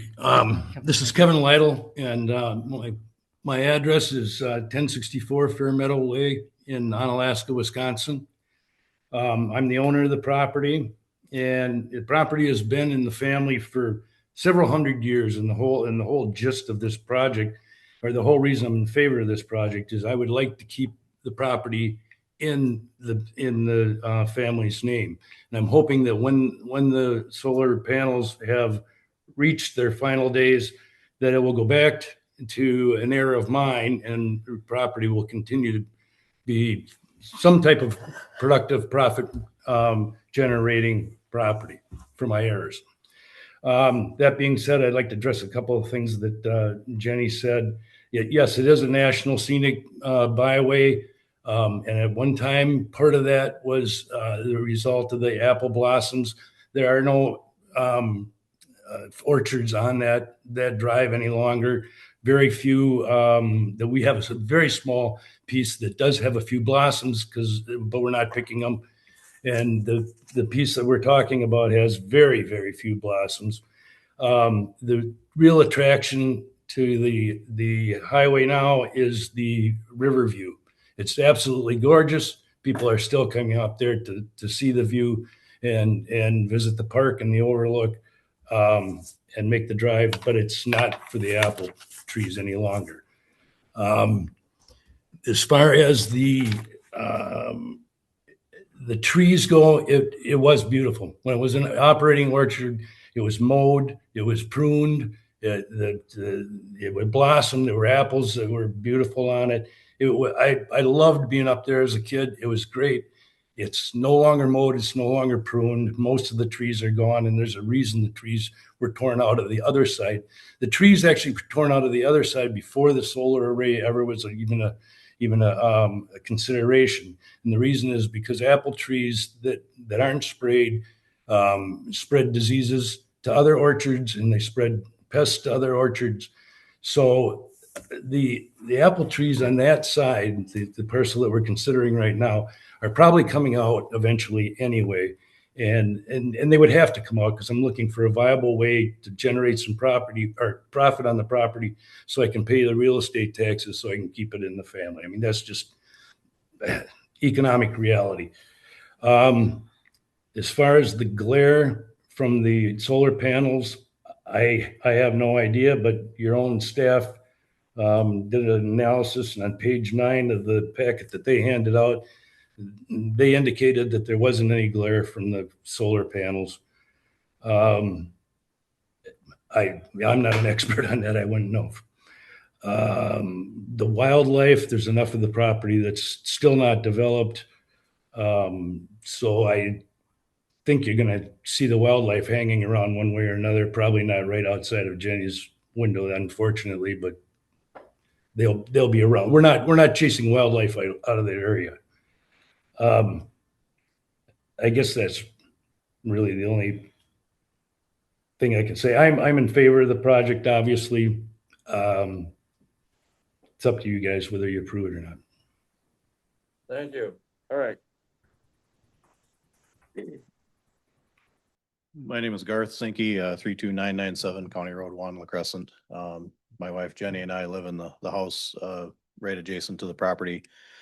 And I'm a little bit torn, I guess. I've been on both ends of a conditional use permit. I have received several in the past, and I do respect the Lytle's property rights and being able to do what they want to do with their property. And I don't know them real well, but we have gotten along well in the past. But I also want to try and defend my property rights also.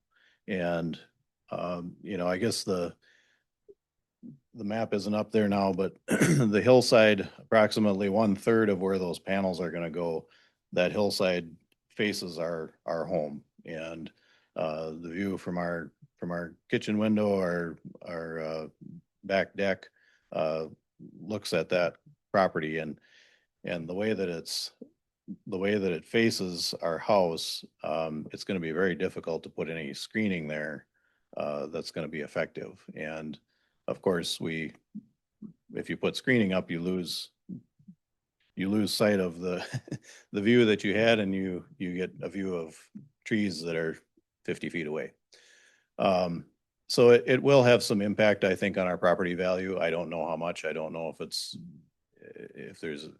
if you can put a number on it. I've researched a little bit, and I hope you all read my letter, but in there it's from what I found, 5 to 10% of property value depreciation on properties that are close to these solar structures. And I guess as far as the screening goes, is there going to be enforcement of that? One of the solar installations that is not on this property, but on a neighboring property, like we said before, they did plant the trees, they did their duty. The trees are about 10 years old, and they're probably 4 or 5 feet high because they get eaten off by the deer. So again, I understand wanting to try and put screening up. I don't think it's terribly effective. I do like the idea of moving the site further west, but I guess my understanding is that's not possible based on the rules that Xcel has in place. Again, we weren't opposed to the structure that's on the other side of the hill. We can just see the chain link fence from our property. It's not a big deal. The noise from the transformer is, at this point, is not a huge problem. We do hear it. The noise from construction went on for all summer, the summer that they built it. And again, I understand their right to do this. So it kind of puts neighbors in a tough position, I guess. You want to stand up for yourself, and you don't want to make enemies either. And that's kind of the position that I'm in. I guess that's probably about all that I that I had. I'm not an expert on stray voltage at all. I would appreciate if they would test for that, just because of how close we are. If this goes through, we'll be surrounded by somewhere around 30 or 40 acres of of solar panels in different installations. So I don't know if that's a factor or not. We don't have livestock. But I would hope that they would follow through on all of the conditions that are placed on this. And it is a beautiful site. It's one thing that drew us there. Unfortunately, we don't own the property. But we have enjoyed it the last 10 years. I've been a lifelong resident of Winona County. I moved from Nodine to this location. So we really enjoy it there. And we hate to see it, hate to see the landscape be dotted with all these solar installations. So, thank you. And just to answer the question on erosion, I'm sure that there is some erosion on the initial install.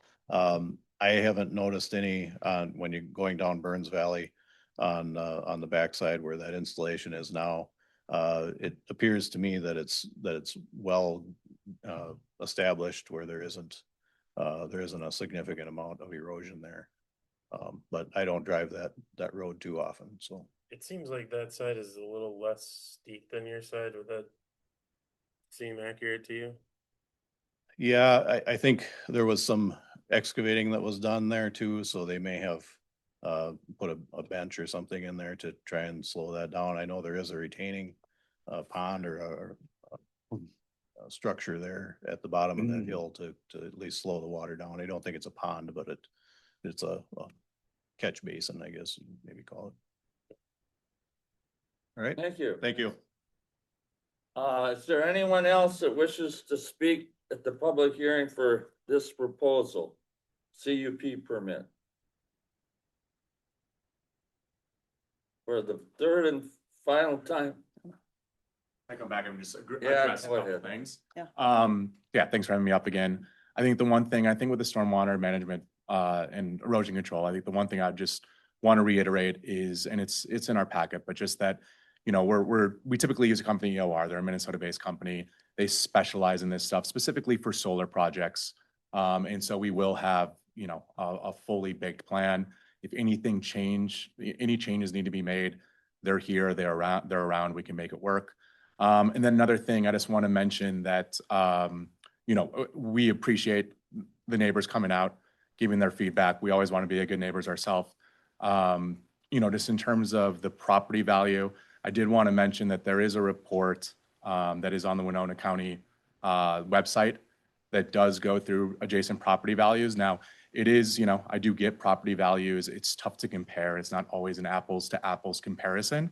So, you know, but in all the data that we have, this is a common, I'll step back and say this is a very common question that we get as developers when developing these sites is what is the impact on neighboring property values? In our experience, based on the data that we found, including that report, which is, you know, based on, I think it's based off properties in Minnesota, it's minimal. The only time you're going to see, it's actually for this size site, they really can't find any material impact to property values.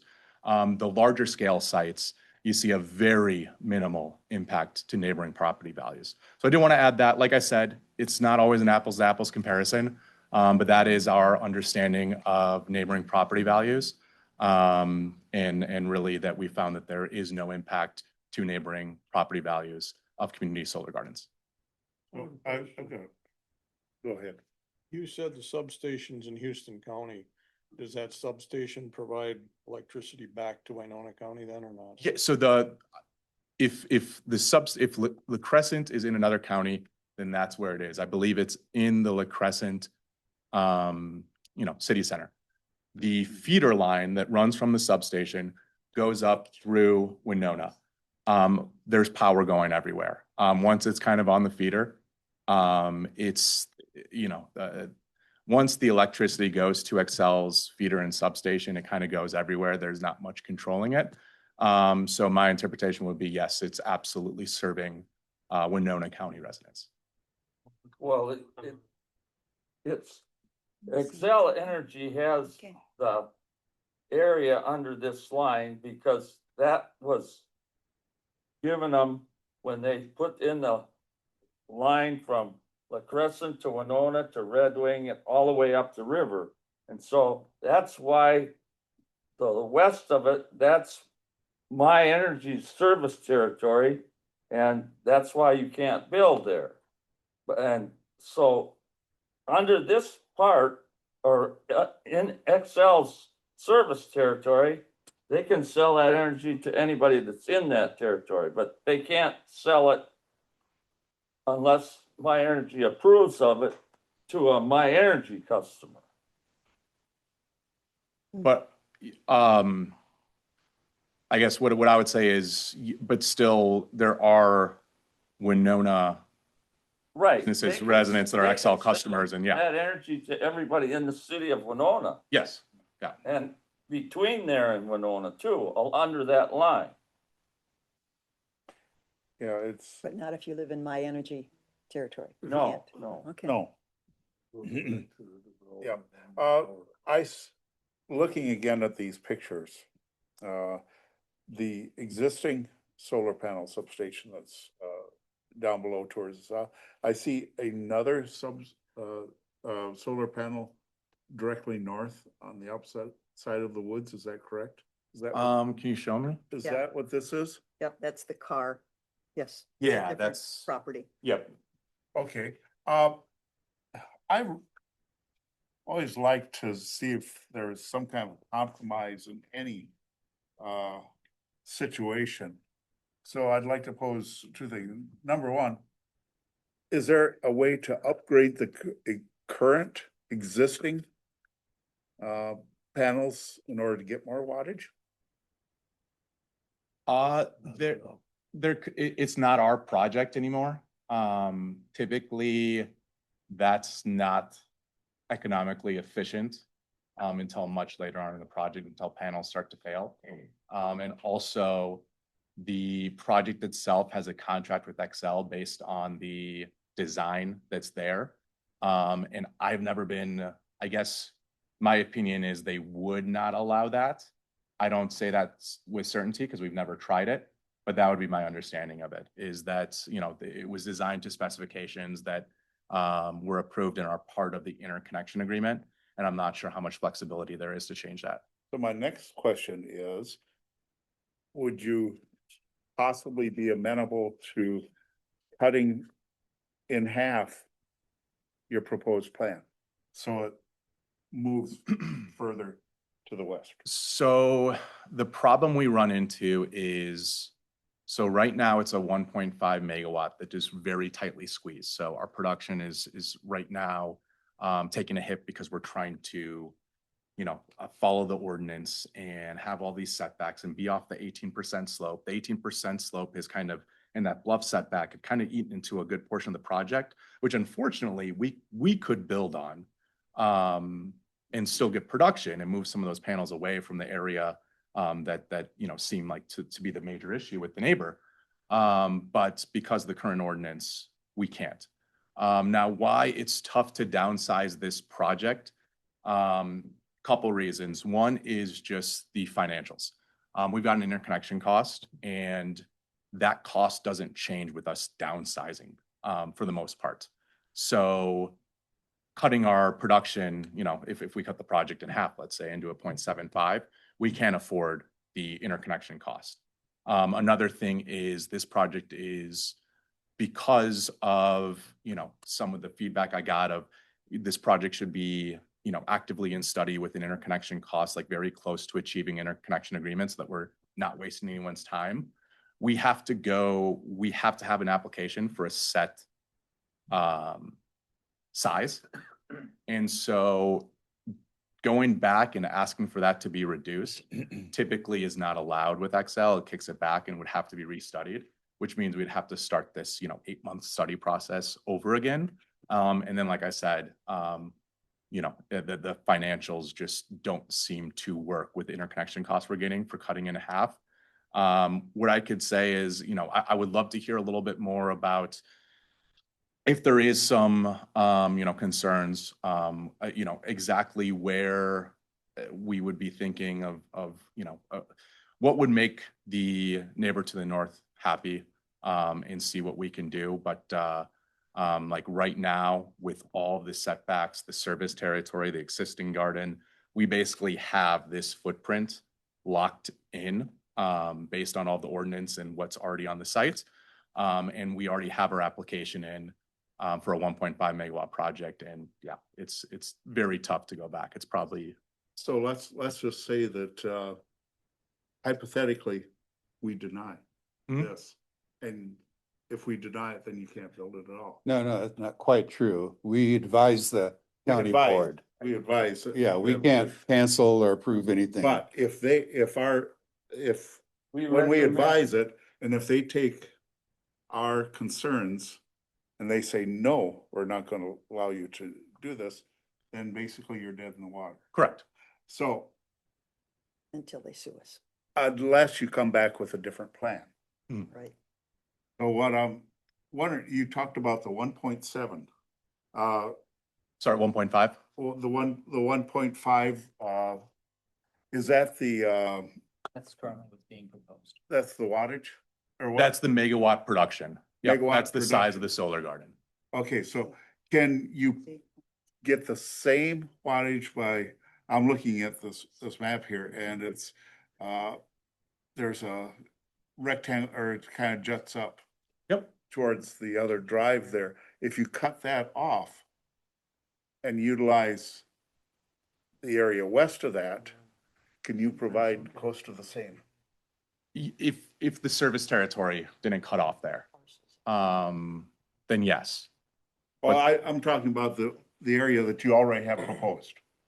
No, And instead- within the area, so right now, what we're proposing is essentially that's 1.5 packed in as tight as possible in the only area that we can use with the current ordinance. The only way to, remove some of those panels on the northeast that seem to be the biggest concern here, in this area right here. This area here, yeah, this. Okay. The only way we'd be able to move those in, keep the project here at the size that it's at, where it's financially feasible, would be using some of that area where it would be 18% slope and or within that, 100-foot bluff setback.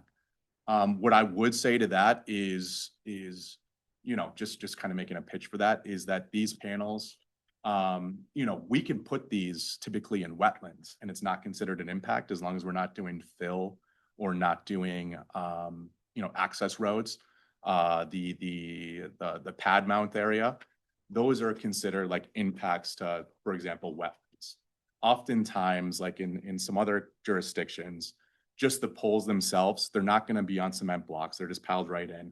Oftentimes, they're not considered impacts. Now, your county does consider it a structure, and therefore has to play within the ordinance. But that is something, we've looked at is going a route where we ask for a variance to get that approved so that we can remove some of those panels from that area, or even just make it so we have a little bit better production.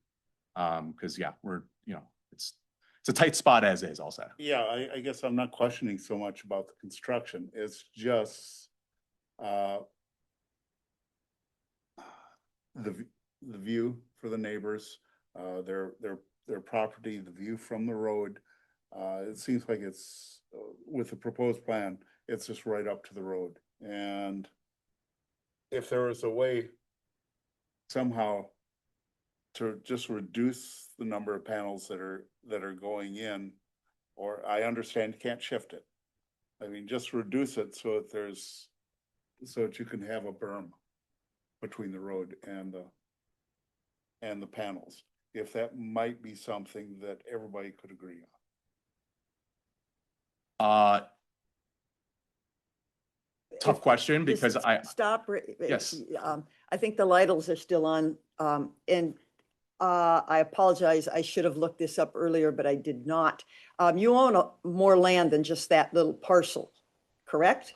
Yes, we do. You own like five parcels up there. So what is prohibiting from, I'm looking at, a topographical map here with such, moving it to a parcel that, would be to the south of the current ones. There's a very big, large parcel there. Why not put it there versus where you're putting it here? If you're looking for economic opportunity, it really shouldn't matter, I guess, to you where the money comes from, as long as the money comes to pay the taxes. So do you have other plans for that? And I think it may be a flatter parcel. I'd have to drive it again. Well, we have two parcels. Obviously, the one across the road is a very nice parcel. It's I not, don't want it on the riverside, no. Yeah, I want it. that's exactly why we're not looking at that. Don't own something on the south? And then on the southern, we only have one other parcel other than that one.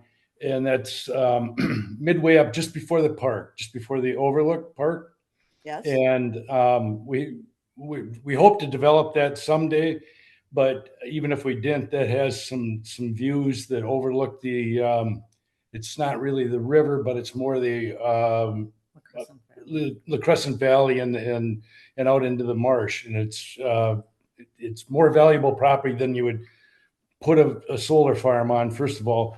And secondly, we looked at the economic, we've actually looked at a solar farm on that piece of property, and it wasn't big enough to support it. Like Michael's trying to tell you, it has to be a certain size or they simply have no interest in doing it. It's not economically feasible for them. Yeah, to do it. So. And when you're saying the south, are you talking about lower, like, I believe it's Fruit Acres property is to the south. It's another. yeah, okay, because it's not. I don't think he's talking about the stuff in the Lower Orchard. Oh, yeah, the stuff to the south is of the property the parcel that we're discussing right now. Directly to the south of that is not our property. That's Fruit Acres. Okay, that is Fruit Acre. It all looks the same, dead apple trees, I'm sorry, but yeah, it looks very similar. All right. Michael, a question Thank you. for you. What are you anticipating the capital cost of this project to be? What ballpark are we talking? Yeah, so I think typically it's fair to assume like, at least, well, I'm not our financial guy, I'll say that. But I think in the past, we've always like just, you know, you can kind of Google a rough rule of thumb is $1 million per megawatt. So we're looking at about $1.5 million. Yeah. Okay. Mr. Lydell, so with how you've seen this parcel change over time, I'm imagining you're taking on the cost of that capital improvement on your property taxes. Do you feel as though that this expansion is going to, I guess my question is, or concern being, is that you're going to see diminishing returns on, you know, you put on a large project and then you take on the capital cost of how that property value is assessed for every additional solar projects you bring on. Is that being taken into consideration with your economic calculus?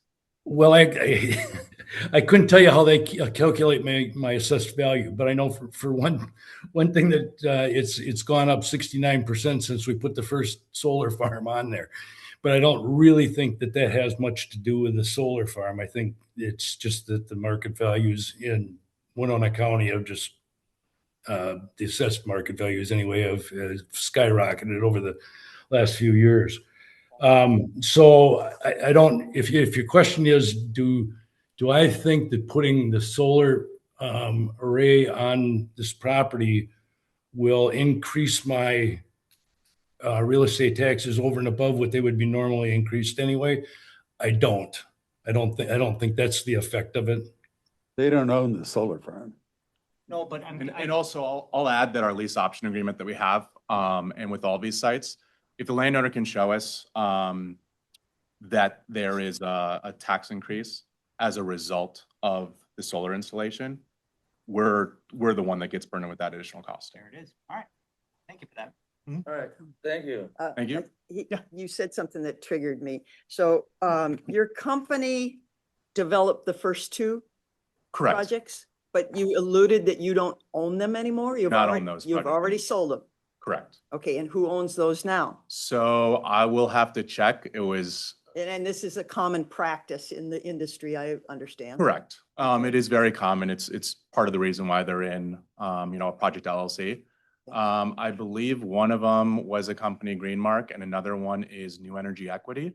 I believe those are the two companies, but like I said, if they've been flipped since, it wouldn't be that shocking. Sure, it's a very common practice, but where my angst comes is you're telling us all these good things and all the good things that your company has been doing, but I think the people in the room need to know these are often sold, bought and sold, bought and sold, bought and sold. So we have to hold the landowner responsible, not this company. The conditional use permit goes with the landowner, not this company. And I do have some angst, and I've expressed this to staff, that we even put your name on the applications, because we can't hold you responsible for anything. Because you're gonna sell it, and we're gonna be dealing with somebody else. And again, it's a common practice in the industry. So just so people are aware of that, he can promise us, everything, but you're gone once it's built and up and Can I running. respond to that?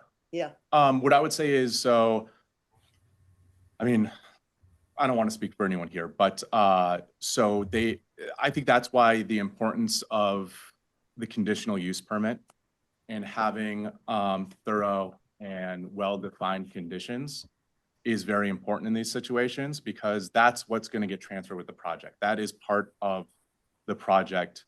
And, that's what holds us accountable, or anyone else who owns and operates these sites accountable. Well, we have chased developers around the country with some of these projects. Yes, yeah. Yeah, because you're aware of all these conditions, but when this gets sold, you have no obligation to tell them anything about these conditions. Well, the conditional use permit goes with, the Lytles are applying for the conditional use permit, Right. not him. No, can I interject something here?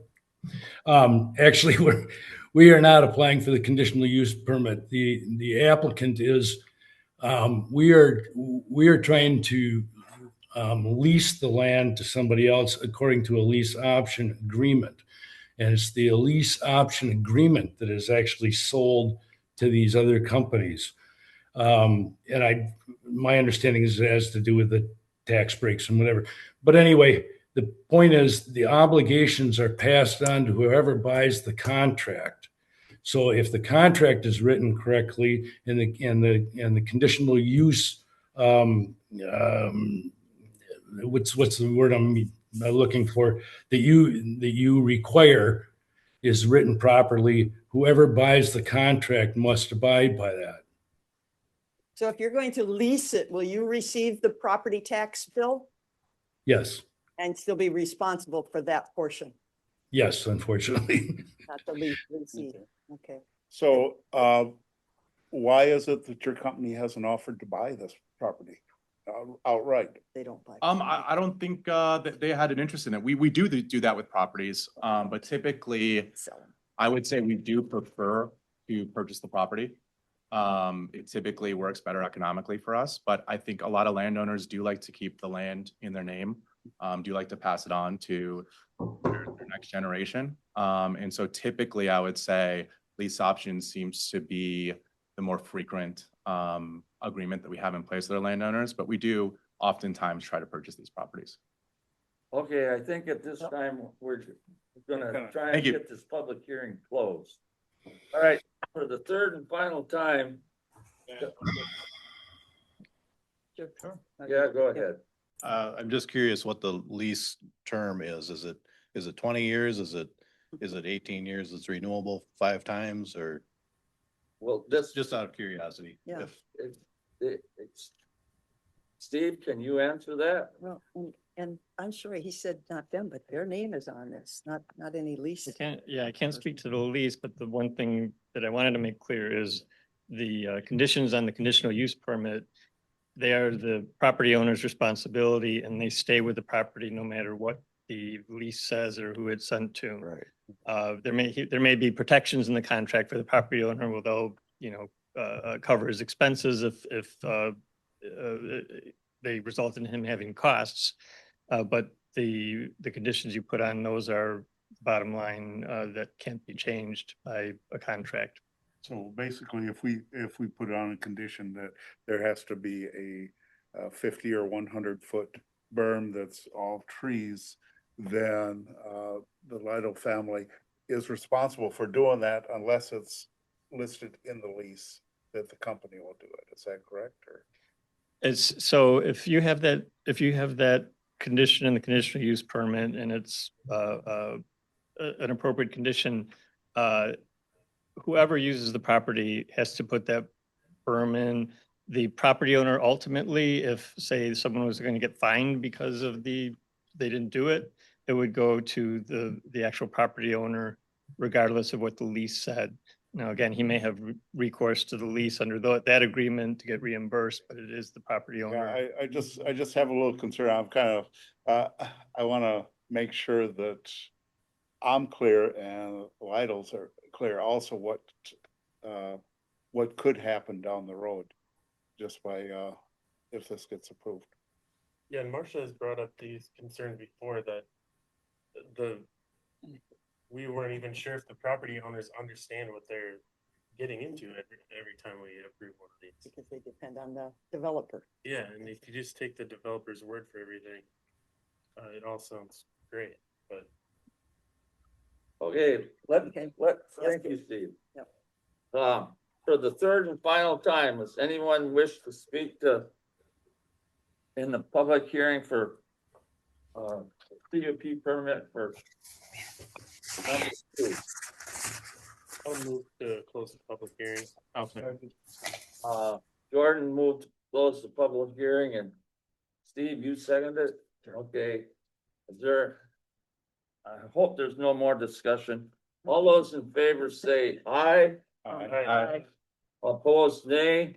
The public hearing is now closed. So now, I hope we don't have to talk quite as long as we did so far, but I got it's one up for you. up for you. I'll let you talk as long as you can make some sense. John? Okay, I'll try to keep it short.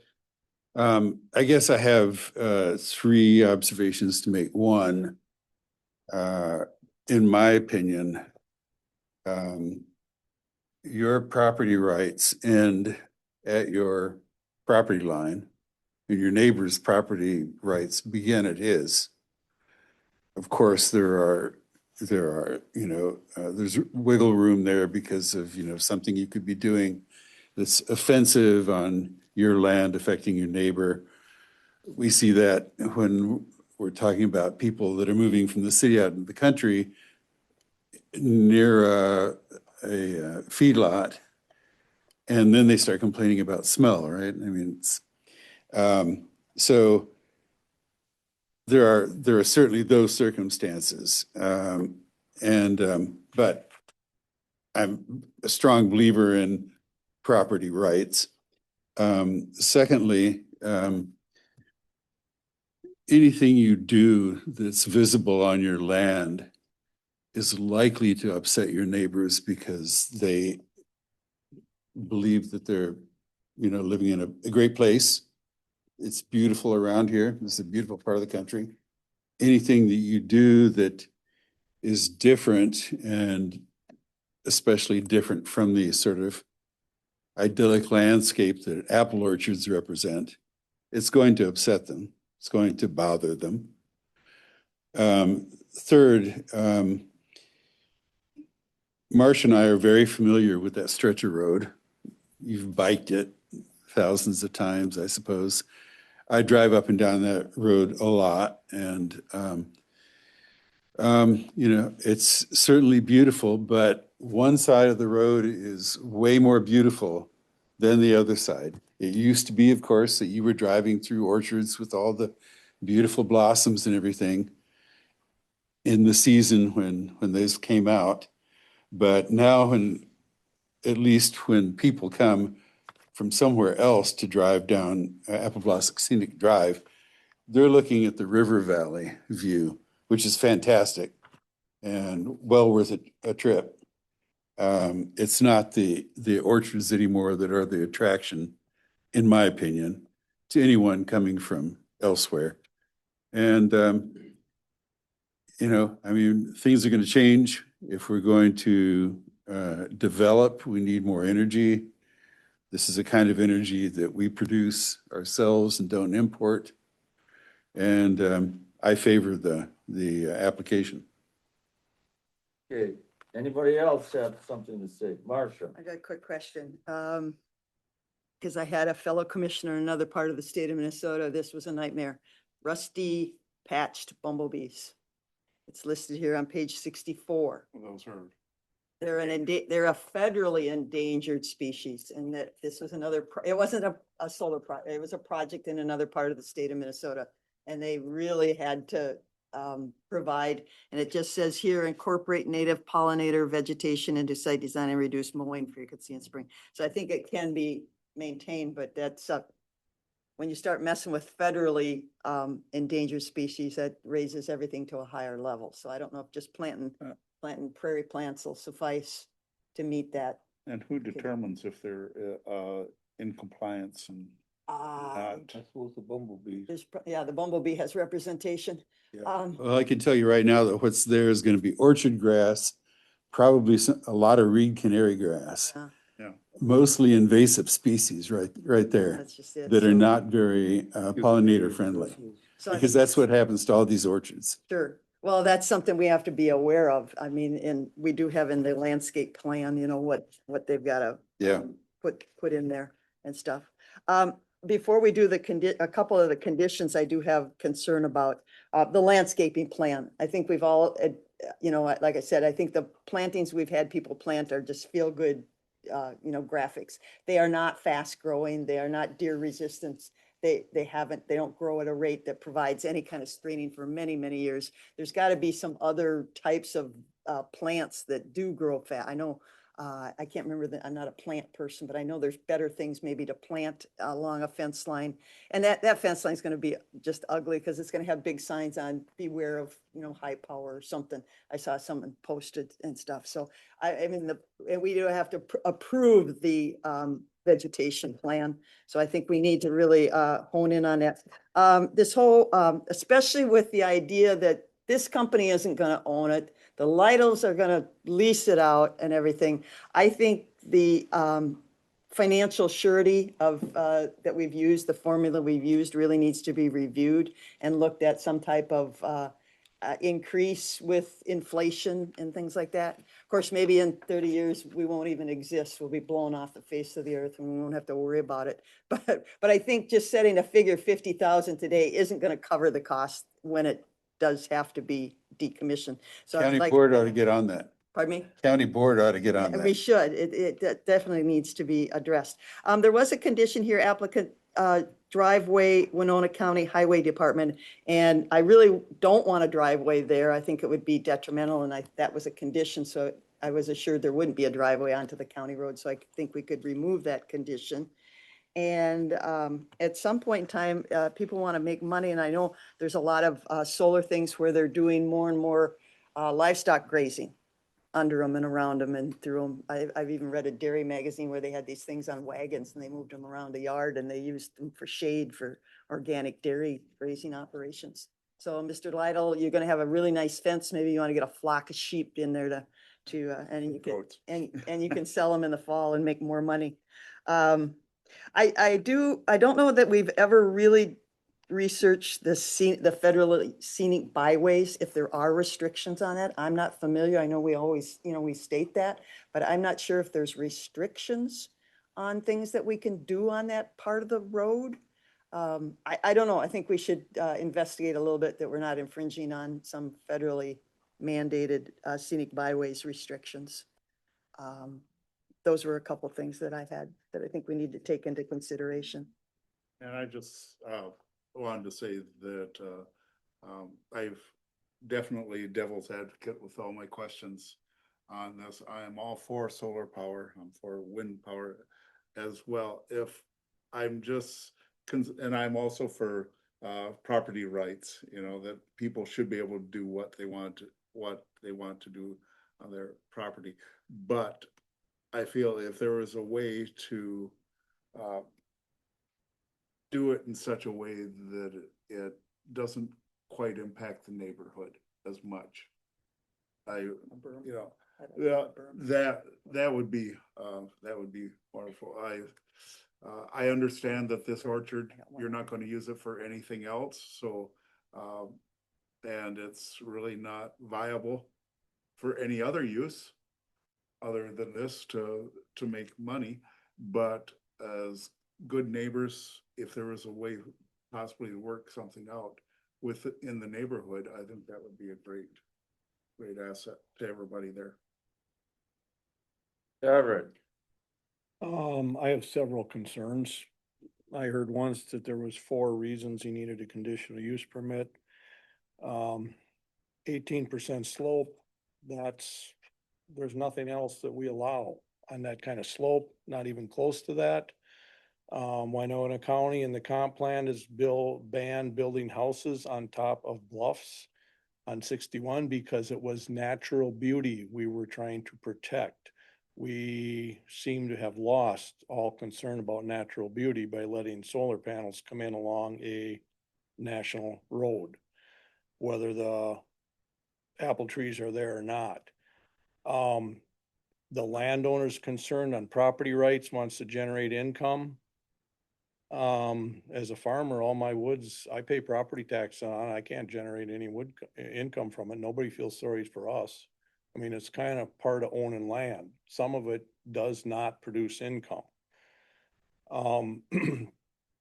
I feel the neighbors have legitimate concerns. I'm very concerned about the erosion.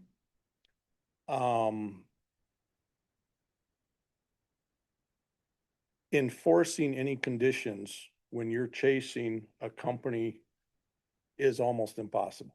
So you can put as many conditions on as you want. I don't know how you're ever going to enforce that many to that degree. Number 4, on the findings of fact, the land is related to overall needs and existing land use. No, this is not the existing land use. We're bringing in something new to put on land that was never intended for that purpose. So I don't feel it meets the criteria. I mean, I have several reasons I could go on and I'm not going to keep talking, but I don't feel comfortable supporting this. Jordan. I gave a couple reasons earlier about why I couldn't support this, being that I've yet to hear ever anything from XL saying that these aren't preventing other people from having residential solar, which is a big problem for me. But besides that, when the Zinkies moved in to the Ag Resource Conservation District, I can't imagine they ever thought there would be a power plant outside of their window that they would be looking at. It would be ag related at worst or best, however you want to look at it. But this is so much more industrial than what the name implies. But I don't see any way I can support any more of these until we get some definitive answer from XL, or I guess I would like to see some changes going forward with the comp plan too. But we'll have to see how that plays out. Marcia, you still? Yes, if we use this list of conditions, I think we need to consider, if not built within 3 years, the conditional use permit goes away. We've allowed, I think, at least three different solar operations. Actually, I think maybe 4 that have never come to fruition, but a conditional use permit is always out there. And it would always be with, would it ever, I guess I'm looking to staff, if something that got a conditional use permit for solar, 10 years ago, would there be a review process if it decided to build tomorrow on the conditions that were put in 10 years ago? And part of what Jordan's talking is that they've kind of locked in those numbers for production, I think they were all XL. And so they've locked those numbers in for used up production, but have they really, and is that impeding somebody from doing a small individual plant? I don't know, but I know we've got some that along I-90, 2 of my neighbors were going to build right across the road from each other. They said, no, they will never happen. I saw Andy Cronabush tonight. XL is now up something to put the line into $3 million or something. So he said probably his will never see any kind of progress, but yet they still have those conditional use permits for those projects. And I find that problematic. Yep, and so the conditional use permit, it technically, yes, if they came back with the same, like in 10 years, you grant a permit today, it doesn't get built. In 10 years, they come back with the exact same request, that could potentially be acted upon without amending the permit or coming back before a public body for approval.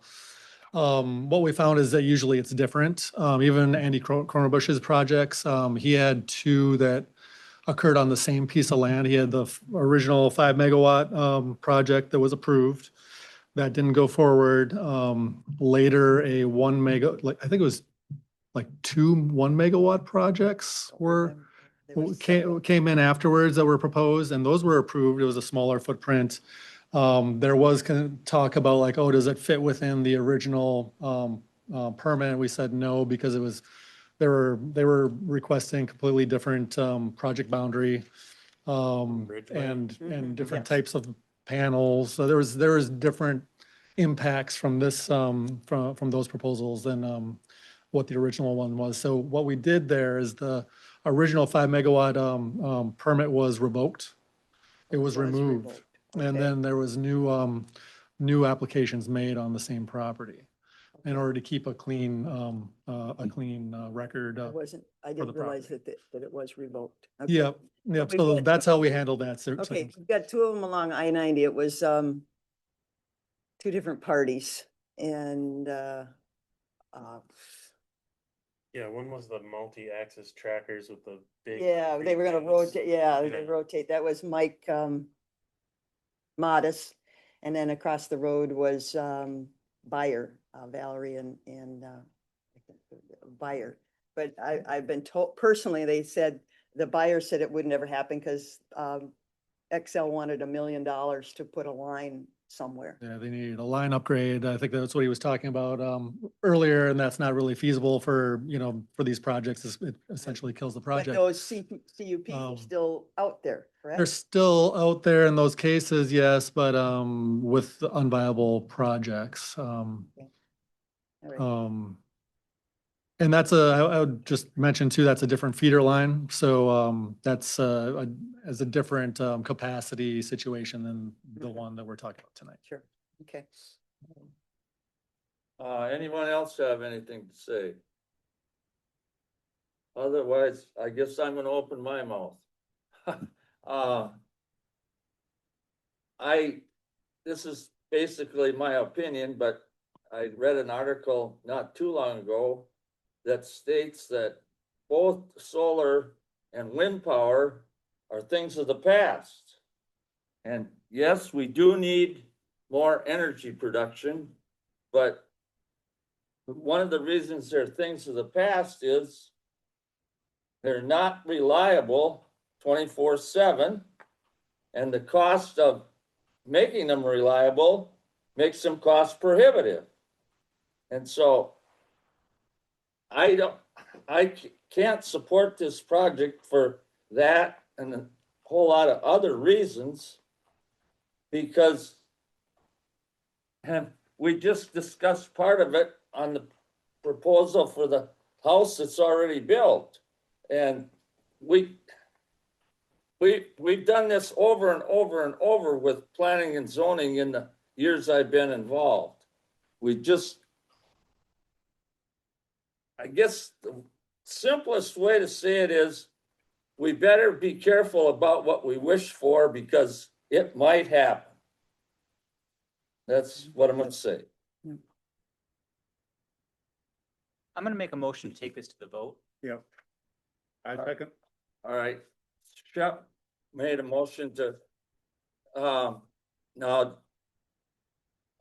is anyone, do you want to make this? I'm gonna make are you in favor or against? Is that what you're looking for? No, you gotta make a motion to include the findings of fact and the conditions. Okay, I'll make a motion to bring this to a vote with the findings of fact and all conditions as listed, all 14. Is there a second? I'll second. I would like to add one condition. That the project isn't consumed within 3 years, the permit becomes DOA.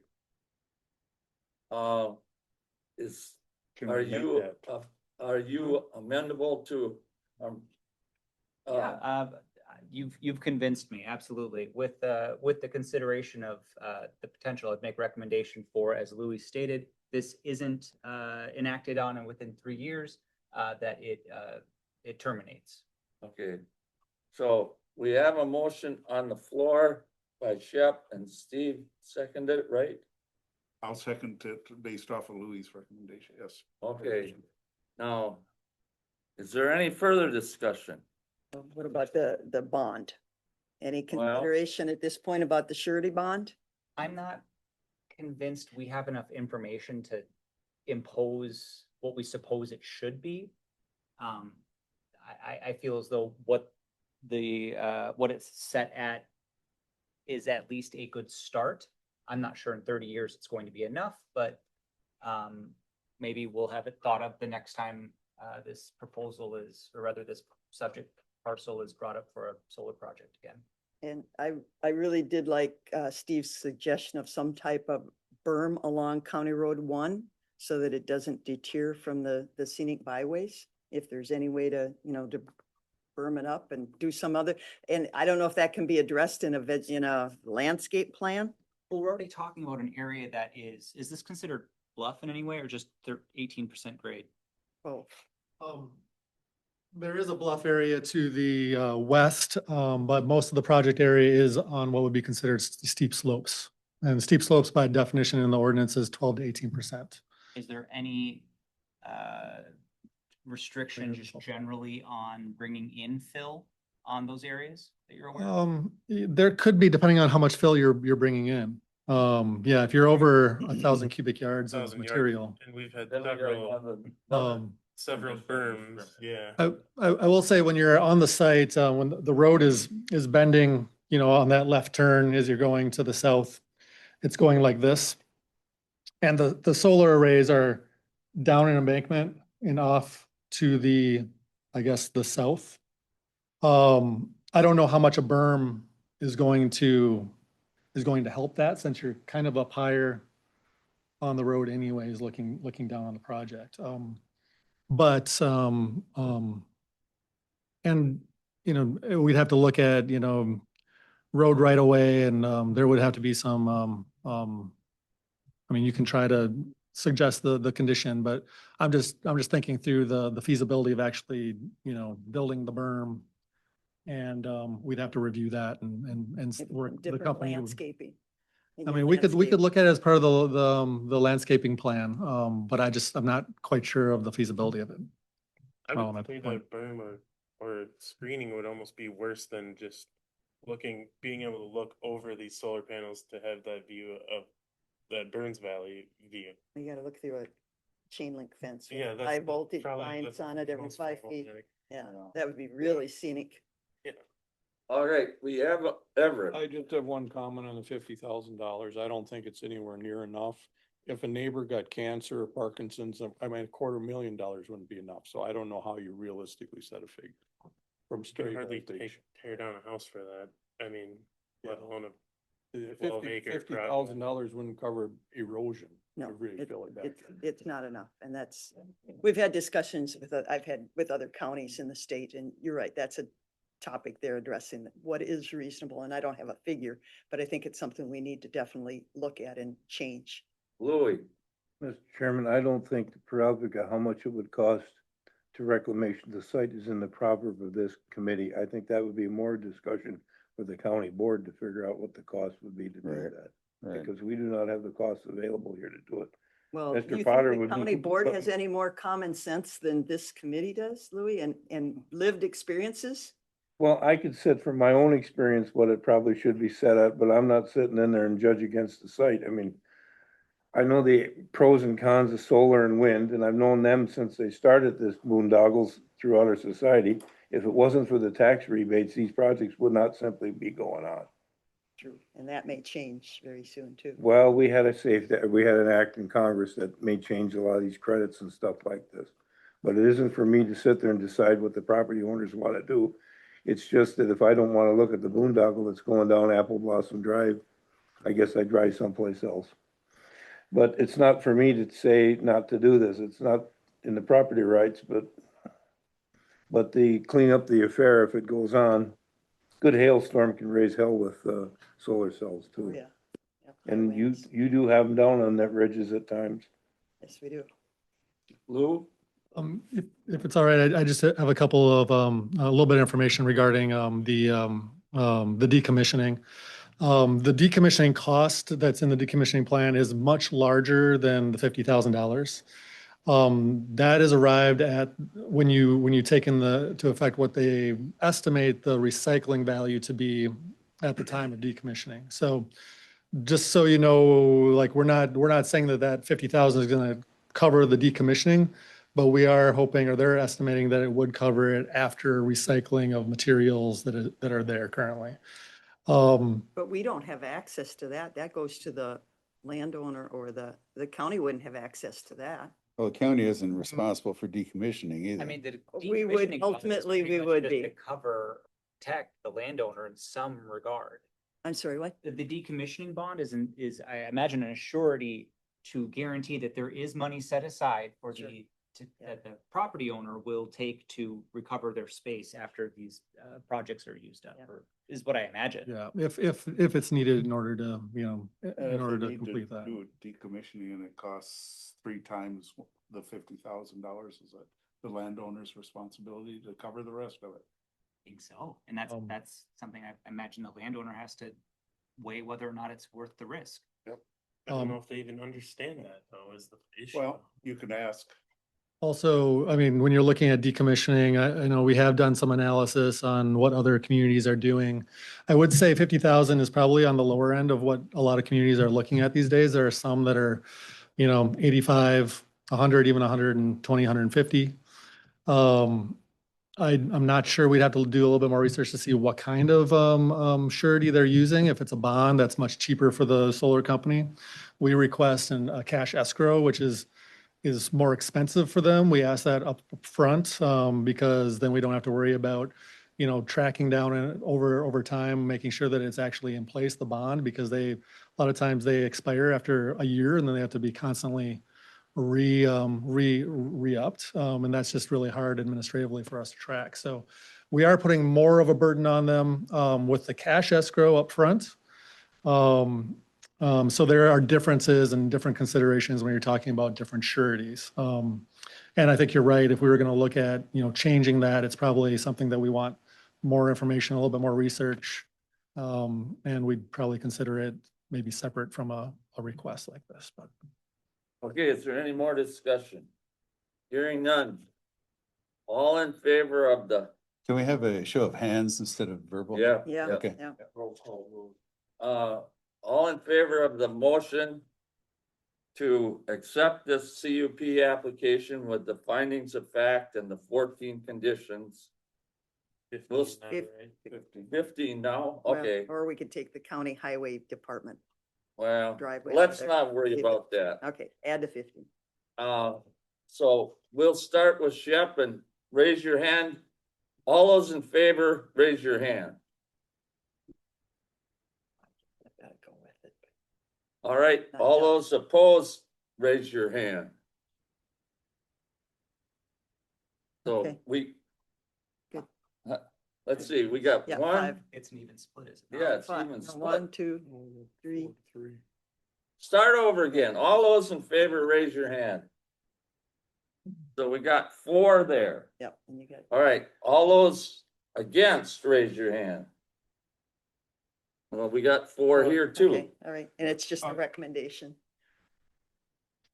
So now what do we do? Yeah, in a situation like that. Fails under Okay. It failed. A tie is a fail. Okay, all right. Well, I thank you for the discussion. I hate to tell the fellow members of the board that, this is kind of mild compared to some of them we've gone through, so, you can take that for what it's worth. We still have to have a motion to go the other way, correct? No, it No, failed no, on a no, tie. It's It failed. failed. Yeah, So we are recommending to the county board that we're not in favor of this, but it still will be acted on by the county board Yep. on April 14th at 9 AM. Is that right, Ross? Yeah, that sounds right. So, question, if they come back with a little different plan to the county board, does that mean, or do they have to present the exact same They plan? gotta start all over. They gotta start all over. They gotta start all over if that's. Steve? Just again, another technical clarification. You didn't vote against it. You just did not pass a motion in support of it. Right? So there's 4 people who support and 4 people against. It's just that the motion failed and you basically have So no we need recommendation. No, right. Yeah, No rec- yeah. Yeah. It's tough because there's so many, there's good, there's bads. It's just, I'm not clear exactly which way we needed to go. Would it be reasonable to table this until we get some information from Excel, or even go as far as seeing what happens with the new comp plan? I know that's a long ways out, but I don't think we got time for that. Well, the county board can, Yeah, we. so, I mean, staff can solicit that information for the county board meeting. But yeah, I would definitely, if I were on the county board, I would want to have that from Excel. This total spreadsheet, and we've asked for that. Well, it's been asked for at this group, but we've never, Excel is pretty tight-lipped on their information. Is there anything else we have to do on this petition? No, I would say just maybe as a formality, a vote to notify the county board that you're sending it on without a recommendation, Okay, just so that you have acted on it. okay. I'm gonna make recommendation to pass this on to the county board without recommendation.